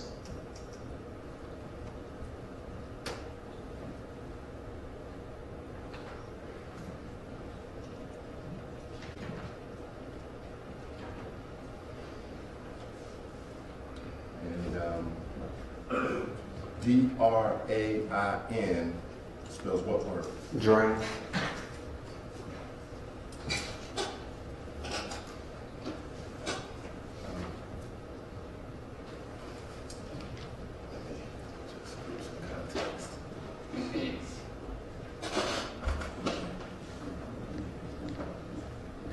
Can you make out any of those letters or numbers? The first line item appears to be 3,000. Second line item appears to be 12,000. Third line item, 170,000. Fourth line item, where it says cash, 130,000. I think I have 2020, but it appears to be 615,000. And can you read the caption above those figures? It's a little blurry on the screen. Okay. Assets. I can't make out the second word to DRS. Stock and deliverable to McIver. It's blurry on the screen. I understand. It states 491. Can I object to this? So you can object, you're moving to strike. What I'll tell you all, ladies and gentlemen, is what was the exhibit that This just read 490. 490. You've heard this phrase before, but it speaks for itself. You all will have 490, and you can read what those words say. You can read what those words say. I appreciate Investigator Salters' effort to try to read that, which was blurry, but it struck me as more guesswork than certainty, and so you should disregard his effort to read it and credit your own sense of what it says if and when you choose to look at 490. Anything else, Mr. Barber? In either one objection. Okay. Help me with that. Okay, but Why is that not what it says? It's an out-of-court statement. It's not a court assertion. Allegedly, that's what the purpose of the introduction of the evidence is, so why can't? So I think it is 801, it falls directly within 801, and it is, the content is objectionable. so I've told the jurors to disregard what was read. If you, in the end, conclude that 490 ought not to go back to the jury, then it may not. We'll have the discussion of what goes back to the jury later. But I'm not sure what, other than saying take it down, which has already happened, you want me to do that. Actually, what I want you to do is prohibit any other consideration of those items, because I believe that they are hearsay. I didn't object to the photographs, I object to the content. Right. So I told the jurors to disregard what this witness said was in the picture. And I think that addresses it. At first, I thought you were raising the objection because he was guessing, but there were other things maybe he didn't guess so much for, hence 801, and I think that's an appropriate basis as well. Thank you. All right. Back to you, Mr. Rucker. Yes. Does the Fulton County District Attorney's Office maintain an evidence room? Yes, several. What is your responsibility with respect to the evidence rooms within the office? My responsibility is to ensure that when evidence is transported to our office, that it is locked and secured, so that we maintain the chain of custody. Okay. And can you tell the jury, was evidence for this case kept in one or more of those evidence rooms? Yes. And specifically, were any guns kept and secured in the evidence room? Yes. And can you tell the jury, did you receive guns for safekeeping in this case? Yes. When did you receive them? I received guns back in January 11th, 2018, from the Putnam County Sheriff, and also from a law firm that was representing Mr. McIver.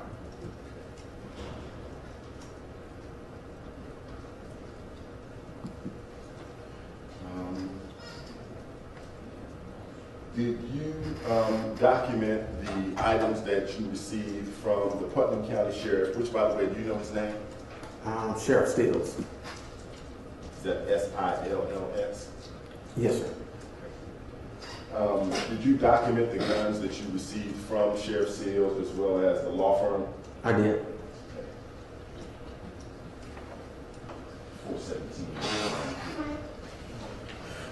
Let me have you take a look at both of these exhibits. And can you recognize and identify them?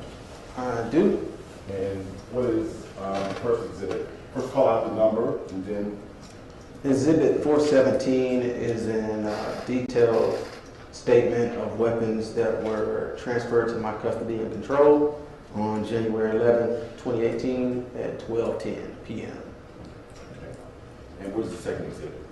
The second exhibit is a State's Exhibit 493. These were transferred to my custody and control on the same date from the law office,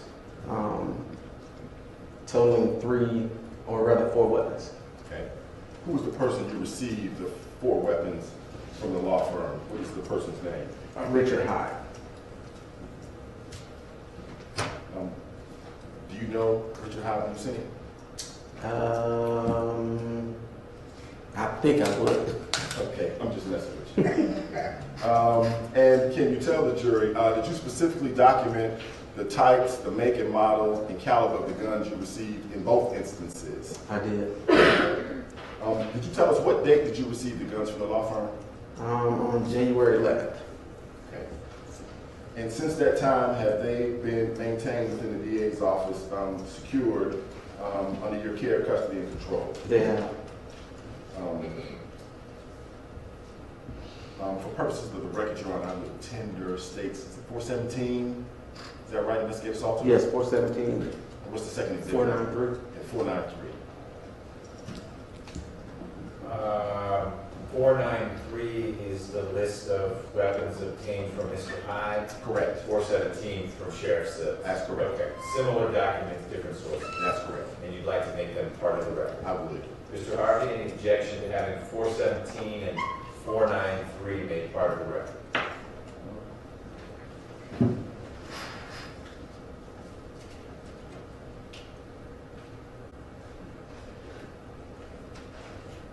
Not a trick question. I know that it may be a trick answer. It usually is. Yeah, I know. With me. 842. Yeah. Go down and hook left, hit you along. Can we, I know I have one, that's right. Can we come sidebar again? Okay.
won't do that at all if you tell me you just want them out of the courtroom once Mr. Rucker is done. My inclination at this point, my inclination at that point would be to get them cleared out. Would you like me, though, to turn to you when Mr. Rucker's done to see if you have any questions about them, or why don't we do this? So you, as if you're going to object, rise and say, Judge, actually, I'd like to ask a few questions now. I will grant that request. And it doesn't need to be a few. It's the questions you have in connection with the firearms, if any, while they're still in the room. The second thing I want to make clear, and I can see at least one investigator here, as soon as Mr. Rucker makes it known that he's done asking questions about the firearms, I want that whole flotilla of investigators who are here quietly moving them out. Don't package them up while they're in here. You set up an assembly line so that they're out of the courtroom. Do all the packaging you want out of the courtroom, but quietly and quickly get them all out of here without dropping them, please. Anything else, Mr. Harvey, you want to discuss? We're going to talk more about these in terms of the witnesses tying it up when the jurors are gone for the day. You, of course, have preserved all your objections in connection with this, and you seem to have preserved some video footage of the display of the weapons.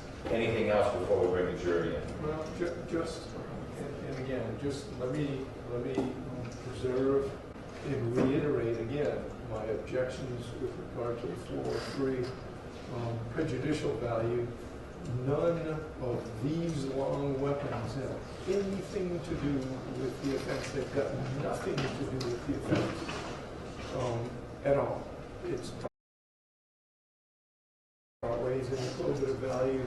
The physicality, now that you see them, is not translated that well in the pictures I gave you.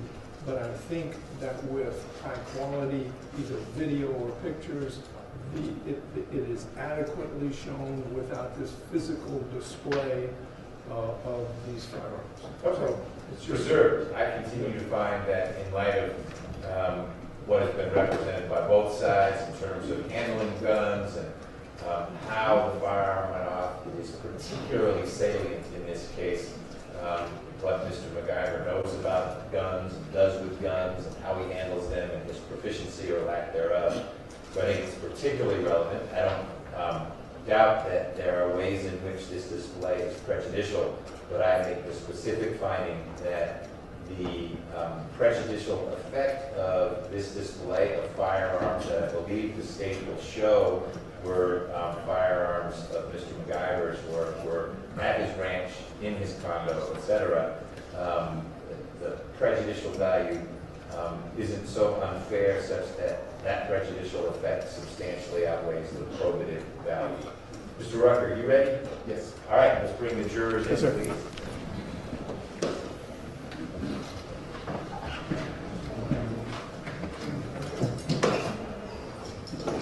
And if you want to be particularly directed with your questions, I'm going to give you some leeway there to have this move a little faster. This is a little piece. Yes.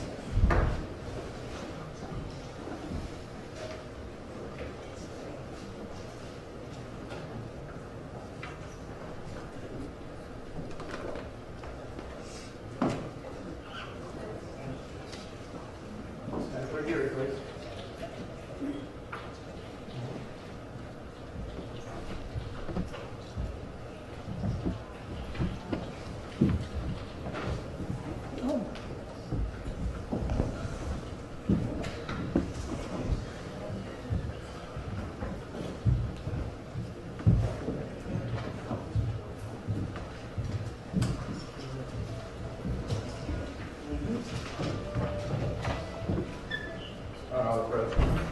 All right, thank you, Deputy.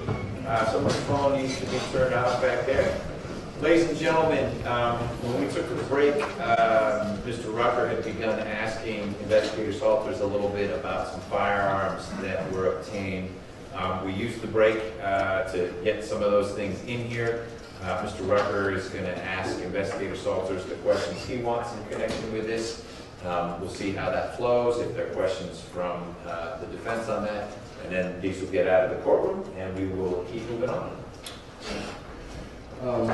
Investigator Salters, can you tell the jurors based on the signed documents you have, how many guns did you receive from Sheriff Howard Seals from Putnam County?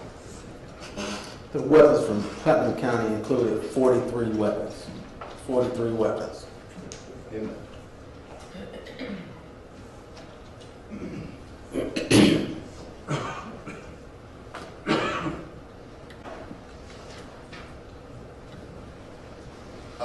let me have you take a real close look at that document and look at the second page of that document. Do those last three items, are they weapons? I'm sorry, they are not. So it's actually going to be 40 weapons. Okay. 40 weapons recovered or received from Sheriff Howard Seals, Putnam County. That's correct. Okay. And can you tell the jurors how many weapons did you receive from the law firm and Mr. Hyde? There's going to be 4 weapons received from the law firm. Okay. And can you tell the jurors, just for everybody's comfort, have all of these weapons that we see displayed in the courtroom, have they been made safe for transport and movement? They have. How is this done? This was done by ensuring that the chambers on all weapons were clear, making sure that there was no ammunition in any chamber. There were also gun locks put in between the chamber and the magazine well. Or if the weapon could not have a gun lock put in between it, we put what's called zip ties in between it so that no chamber could be what we call loaded. Okay. And there's no ammunition with these weapons, correct? No ammunition. And with respect to the weapons that you received, either from Sheriff Seals or Mr. Hyde, can you tell the jury, were there any .38 caliber revolvers that you collected? Yes. And how many? It was approximately 1, 2, 3, 4, 5. Okay. And I'm going to put on the screen State's Exhibit number 369.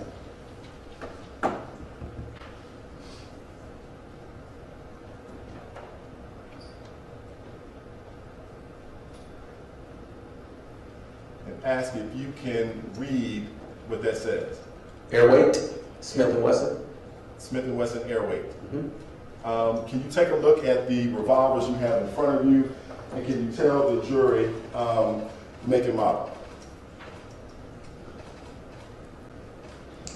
This is a Smith & Wesson Airweight, model 38.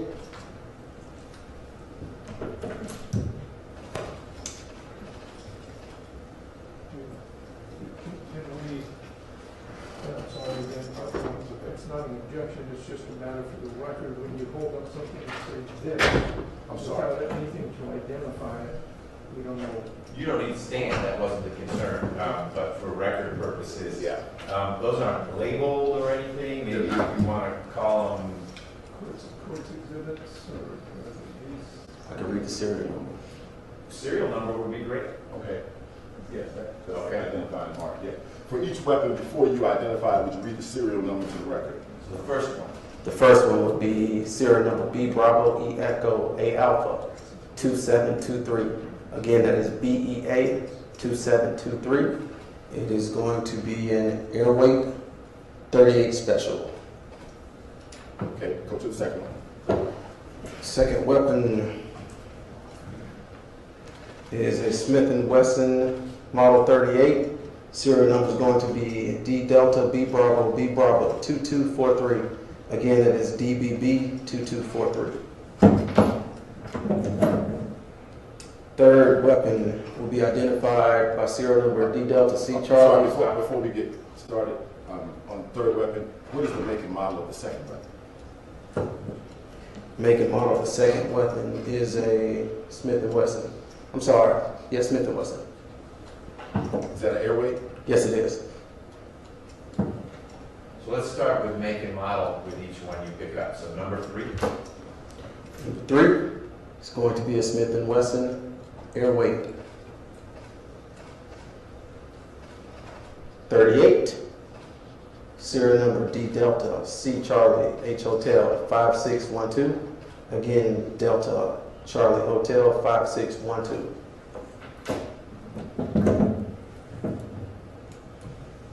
that a different make and model? This is a different make and model. This is number 4? Yes, it is. It's going to be a Ruger.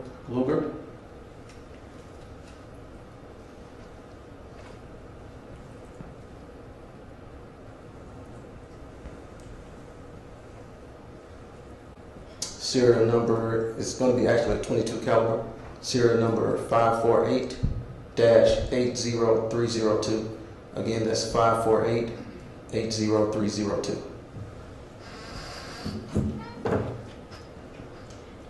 The last weapon is going to be a Smith & Wesson Airweight Model 38.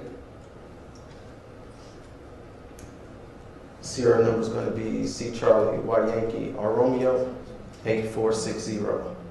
Charlie Yankee Romeo 8460. Okay. And with respect to all of those revolvers, can you tell the jury, does the hammer appear to be similar to what we see on the screen of Stage 369? It is. All of those revolvers have the hammer part right here. Are you gonna ask me? Just ask it. Well, Hold on, how is that a different question than what you just, as opposed to emphasizing at the end of your examination? That's not, okay.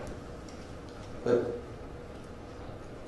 to clarify, 3 are exactly similar to the one in the photo, Okay. whereas 2 of them are not. Okay. All right.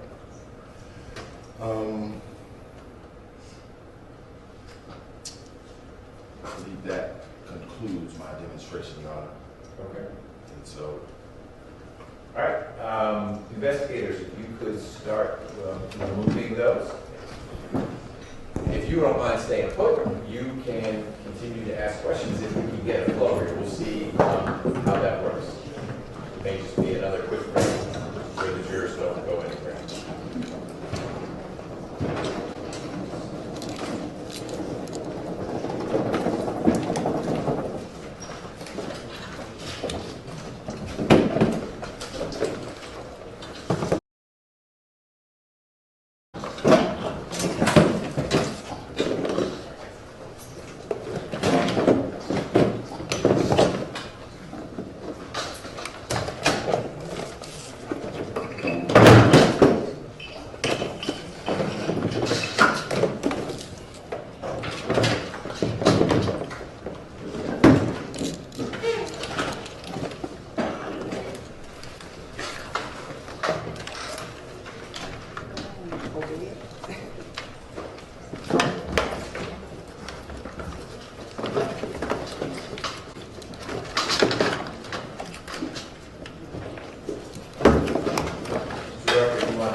Investigator Salters, please assist with that.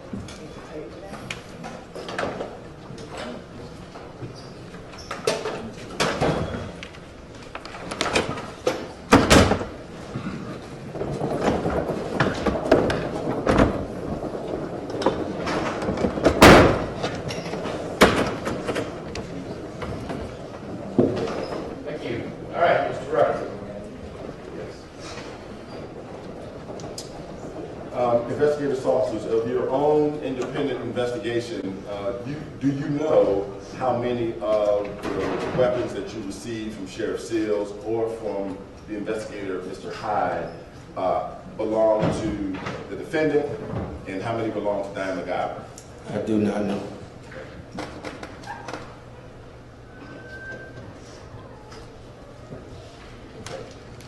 And can you tell the jury, as far as your connection to the investigation or the presentation of evidence in this case, did you do anything else? No, just obtained evidence. Okay. All right. Thank you. That's all I have. Mr. Harvey, questions for Investigator Salters?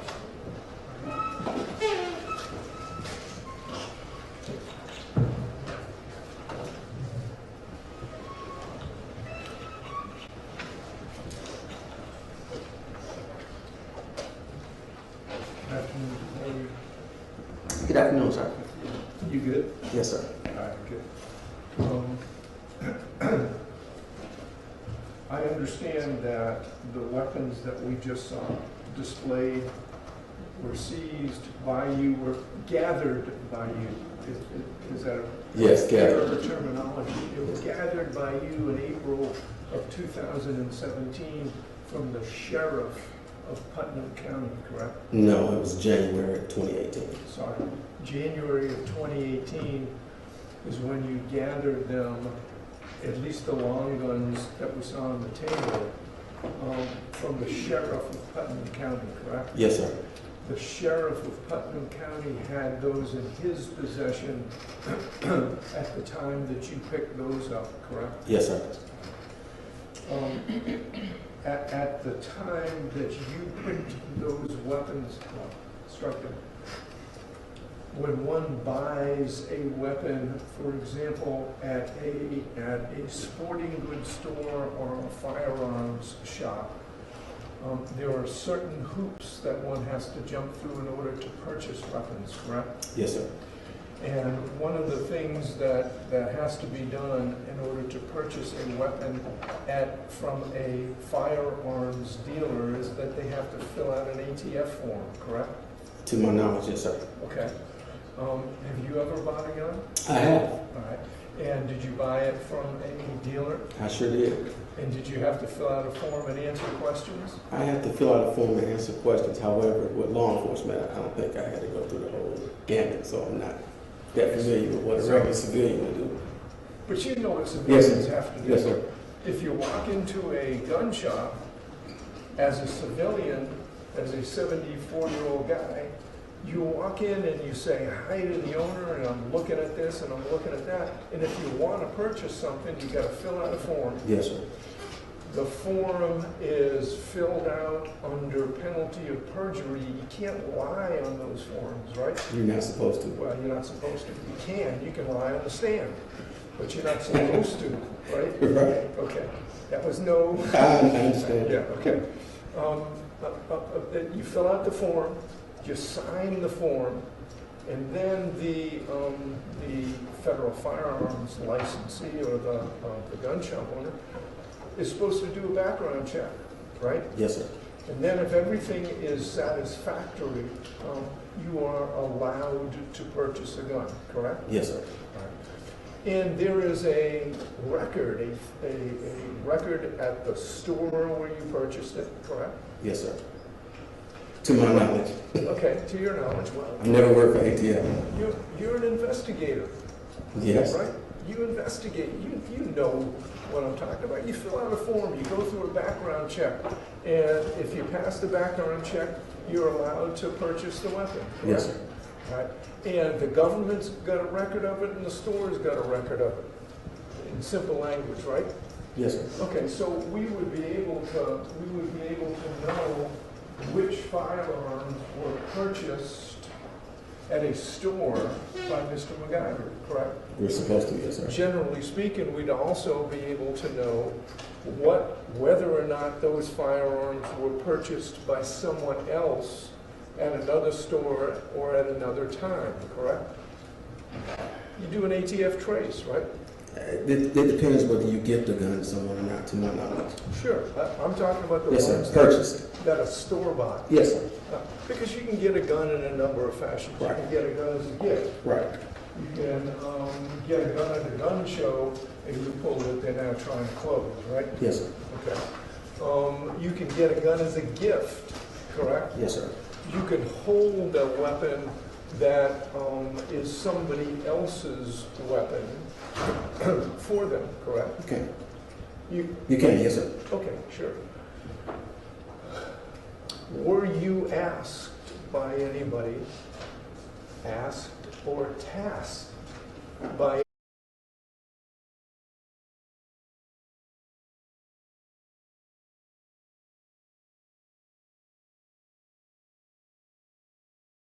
long guns No, I did not do anything as far as tracing the weapons. or any of the revolvers, the airweights, or the other weapon? No, sir. I was tasked with housing it. All right. So what you can tell us with regard to the guns, no. Strike. Again, to your knowledge, is there any limit on the number of guns and I'm using guns, firearms, that any single person can own? Not to my knowledge, no, sir. Is there any limit on the number of sporting weapons like a shotgun that one can own? No, sir. There are no limits on the number of long guns that a person can own, correct? Correct. And there are no limits on handguns, whether it be a revolver or a semi-automatic, correct? No limits, correct. Okay.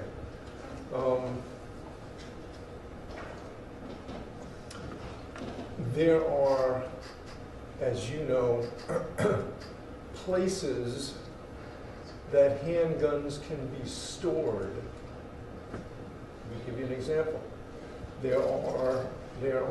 It can be stored in a safe, a gun safe, correct? Yes. Stores, including firearms dealers, sell safes in order to store firearms, correct? Correct. You've seen either big ones, correct? Correct. Or small ones. I mean, shorter ones. Correct. You got to say yeah. You got to say yes to the court reporter. In other words, you could buy firearm safes so that you can store firearms in a safe, either a big safe or a small safe, or a bunch of guns, or just a couple of guns, right? Yes. People often also, in your investigatory experience, keep guns close. Some short guns. Some people even keep long guns close to their physical presence. For protection purposes, right? Yes. Okay. They keep them in their cars, right? Yes. They keep them in their houses, correct? Yes. They keep them in their, and this is based upon your experience, in their, what do you call those things next to the bed? Drawers? Nightstands. In their nightstand for easy access, correct? Correct. Sometimes they got them propped up by the front door, so if something happens and somebody knocks on the door, comes in the door, they can grab it right by the front door or something, right? Correct. Okay. There are a virtually unlimited variety of places that a handgun can be kept or a long gun, right? Right. Unlimited variety of handguns or long guns that one is allowed legally to own, correct? Correct.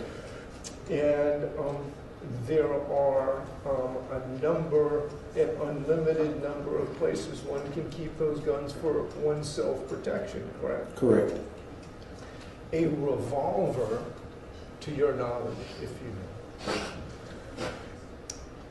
is a classic self-protection weapon.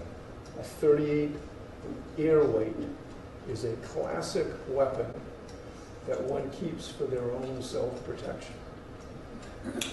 I don't know about to my knowledge to necessarily agree with that. I know it's a classic concealable weapon. Okay. And one of the things that you do with a concealable weapon is carry it for your self-protection. It's light. Certainly. It can go into a pocketbook, for example, correct? Correct. It can go into a console, for example, correct? Correct. It can go into a glove box, for example. Correct. It can go into a number of places that make its access readily available to protect oneself, correct? Correct. Okay.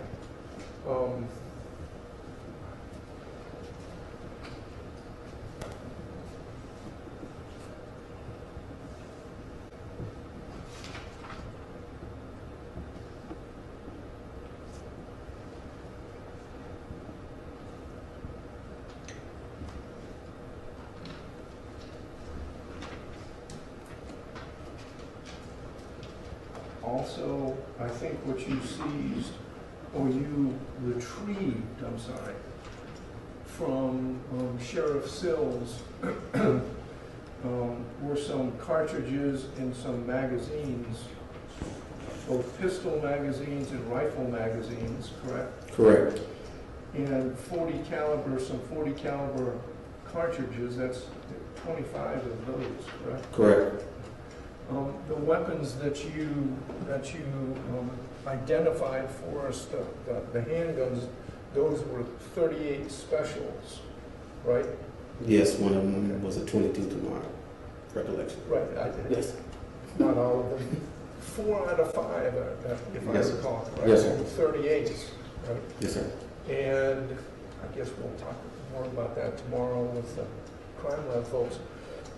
That fires 38 caliber cartridge, not cartridge cases, cartridges. Cartridges. Yes. Correct? 38? Yeah, well, but there's a difference between you getting into revolvers versus handgun. I'm kind of newer, so when I came through, we didn't do revolvers. So I know some weapons are interchangeable with rounds. Do you carry them? Yes, I do. What do you carry? I carry a Glock. I carry a Glock. 9mm? 40 caliber. Okay, 40. And do you carry that concealed? Most certainly. Okay. And you have a license for that, correct? I have a badge for it. I don't need a license. And I feel, sorry. I'm thinking. I'm exempt. I'm not. But oftentimes those who carry concealed or want to carry concealed get a permit to do that, correct? Yes, depending on your state. Georgia's an open carry state. Yeah. Yes, But you can also yes, get a permit. Yes, sir. correct? You can get a permit. And you can get that from a court. Yes, sir. You do get that from a court, correct? Yes, sir. Correct? Certainly. Before they issue you that license? Yes, sir. Okay.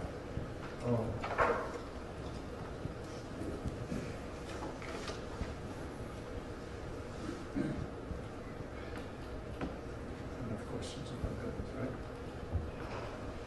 right? You also participated in a search of the condominium. Yes, right? sir. And am I correct in saying that happened in April of Yes, sir. 2017? Yes, sir.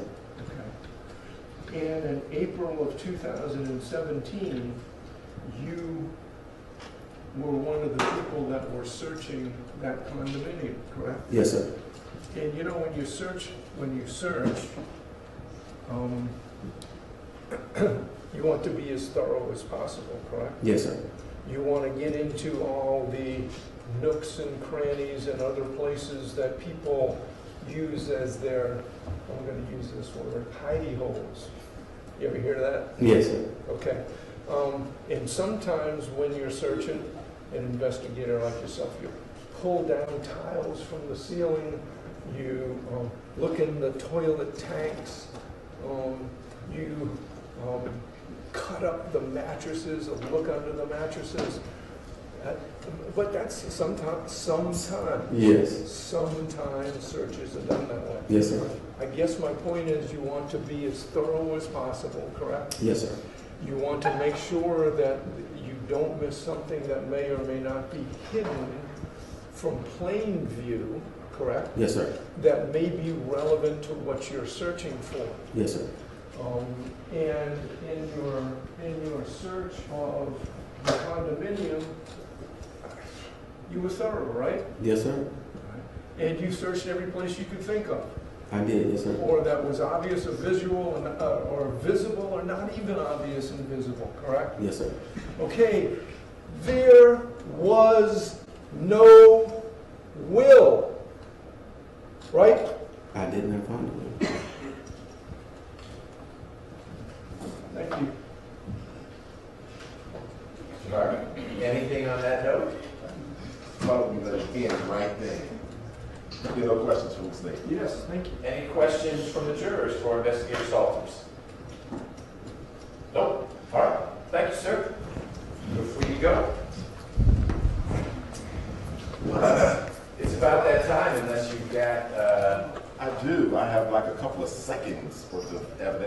I'd like to publish the second stipulation.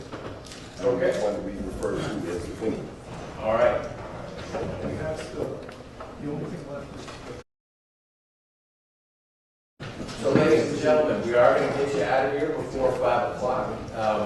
You will recall that earlier this afternoon, and I'm looking for the language here to make sure I adhere to it, you saw a brief clip. You're going to see a different clip in just a moment. There was a different time. This would have been the day before, April 28th of last year was the clip you saw, 5 seconds of, however long it was. The day before, April 27th, a different reporter approached Mr. McIver without having let Mr. McIver know in advance that he'd be showing up, asked to speak with him. Mr. McIver agreed to speak with him. This was not a law enforcement interview. It wasn't an interview with lawyers present or anything like that. And there is a segment of that interview that, after discussions with both sides, I have deemed is admissible and thus publishable to you all. 485 was what we called the digs segment. This is the mini segment. Does it have an exhibit number so it can be made part of the record? That's a really bad sound. That's that portable microphone again.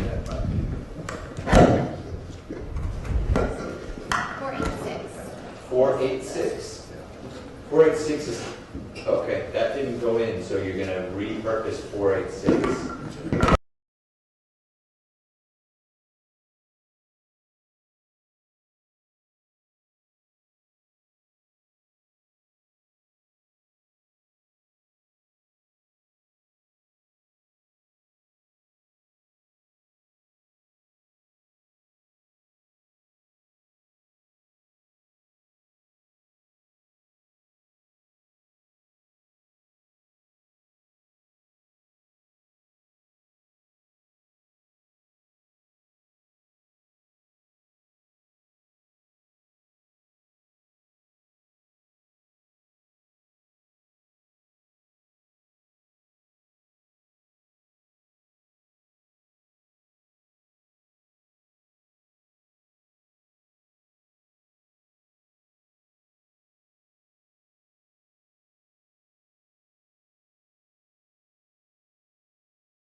No, you won't. All right. Are we ready? Yes. We will publish, you will publish 486.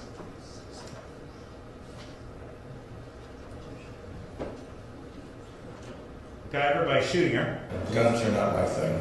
There were some theories that this had been done because of my need for her money and so on. It's just not the case. As it turns out, she was very, very successful in her own right, becoming the way she did, but I was not.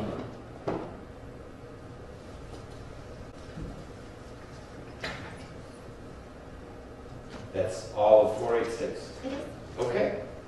Ladies and gentlemen, we are done for Wednesday. Tomorrow's Thursday. That's how the weeks work.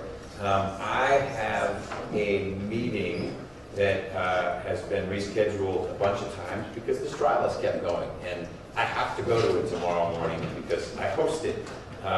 It is just 5 floors up, so I'll be here, but it's going to be closer to 9:30. You're welcome to get here at the time you normally do and have the freshmen get together, as long as you're not talking about the case. But know that we won't be asking you to come out here till around 9:30. So you won't be late if you come in at 9:15, because we won't get started before 9:15. And there'll be no fussing at anyone if they come in at 9:15. We'll try to get started as close to 9:30 as possible. We've got a particular time we need to break for lunch, and then we'll go, is tomorrow, so the lawyers can plan a 5 or a 6? It's a 6, okay. You guys will work through that, but I'm aiming for 6, especially since we're not starting until 9:30. But you talk amongst yourselves, you can let us know in the morning, but we'll make sure the state has enough folks to get us through 6, and if we end a little early, they will have had enough folks to get us through 6 o'clock. Thank you for your time. Enjoy your evening. We'll see you around 9:30 tomorrow morning.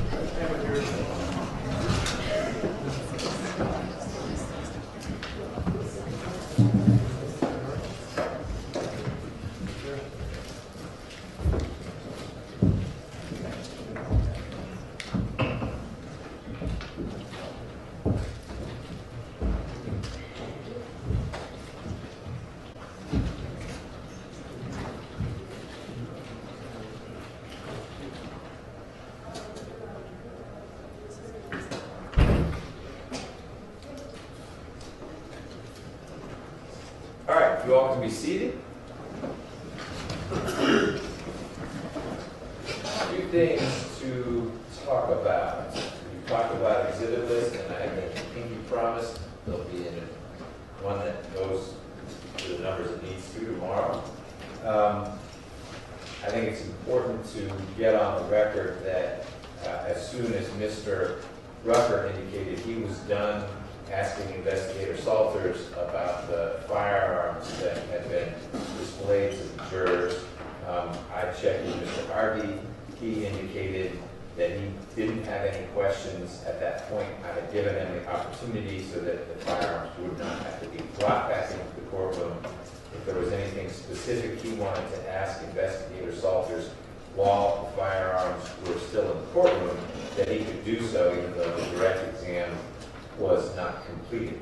Mr. Harvey indicated he was not interested in doing that. And then the team of investigators with the district attorney's office promptly and efficiently got the guns out of here. That won't be clear on the record, but it should be made clear on the record. Mr. Rucker has represented to the defense and to me that he will get Sheriff Sills into court at some point during the state's presentation to attempt to complete the chain of custody for those firearms that came from the ranch property as opposed to from the condominium. That was a request made by Mr. Harvey. It was an appropriate request.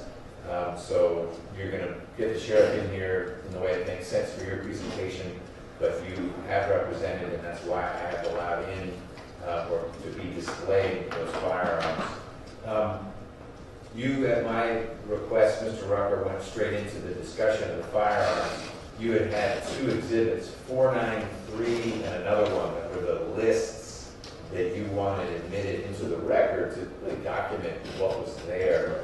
And I'll allow those into the record. They're admitted provisionally now because, well, one of them is admitted, the one that documents what was obtained from Mr. Hyde.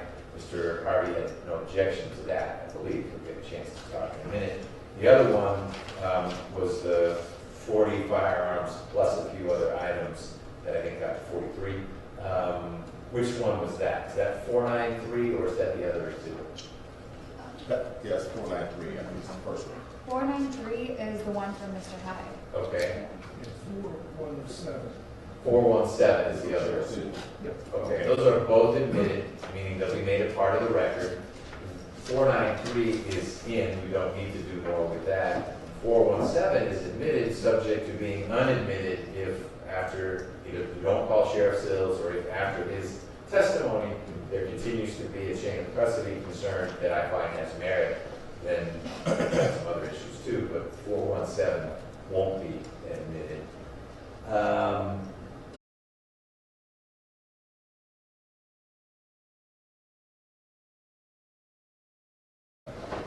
Mini urns in which Mr. Harvey raised a relevance objection and then segued neatly into a suppression question in light of what the search warrants for the Kingsborough condominiums were actually for. We moved away from the photos after that. I found that the photos were relevant in light of what has been presented to the jury thus far. But I hadn't been thinking about it from a suppression perspective until that was brought up. So I don't know, Mr. Harvey, what more you want to get in the record on that. we pivoted away from it after that, but I want you to make the record that you'd like to make in connection with that. Well, I think that in making that record, my understanding of the search warrant for the condominium was that it allowed for the seizure of documents, and I think financial documents. Clearly, pictures of urns does not fall within the definition of documents or financial, particularly financial documents. That image was seized, and it was seized and presented. So it falls, it by definition, falls outside the scope of the search warrant, and therefore is inadmissible per se. So that would have been my objection. Now, I think that is still outstanding. So what I'd ask you to do, and it may be something you can get from me now, you can have it in the morning, is case law that supports the notion that photographs to preserve the scene in case someone were to say, you took one of my urns, you broke this, the apartment, the condominium wasn't in this condition when I left it, and you guys showed up and did this or that, how photographs constitute a seizure as opposed to the recordation of a place where law enforcement was lawfully present by dint of the warrants. And I believe that opening the box to make sure there weren't financial documents was appropriate. And what was then reported, and you're calling it a seizure, was a photograph of what was in the box. I'm not disagreeing with you, I'm questioning whether that is problematic under the Fourth Amendment. I don't know the answer. You probably do. But if you don't, I would invite case law that says that taking a picture of it, as opposed to having the urns in court and displaying them because they physically seized them, took them from the apartment, and are using them as evidence. And they are of a species, but there's a difference. So that's where I am on that. Just like a photograph would have substituted for the firearms, right? You're welcome. But no, I've got nothing else to add, and I will try to provide you with any authority I can come up with. Okay. Thing for you to sign, one more document for you to sign. What we discussed, sidebar. Right. Okay. I'll remember it, I'm sure, when I see the document. Which doesn't necessarily have to be on the record. Okay, I'll take a look at that. I got onto the record the things that I had on my list. Anything from the state before we go off the record for today? No. Okay, you'll have witnesses for tomorrow? Yes. Okay. Anything from the defense other than what you've got in your hand, which I'll certainly look at in just a moment? No, and I'll try to talk with Mr. Rucker about one minor concern that I have. Okay. Well, if it's minor, I hope you can work through it. On the media front, we still have two witnesses / documents outstanding. I don't know if it's Ms. Condrey. Has the state been working with Mr. Samuel or anyone from the defense on the AJC Schneider piece of it? It's on my list for tonight. We were making sure we got the second part of the video okay. Okay. And I plan to look at it again tonight, confer with him, and see if we can make the same kind of progress today. Okay. If we get to an impasse, of course we'll. Great. And then the way I have left the Ms. Hobbs' daily report things, it's really pretty highly contextual after Mr. Crane testifies. We'll be in a better position to work through that. All right. Thank you. So, 9:15, 9:20 tomorrow, meeting here. Gators. Thank you, Ms. Ingram.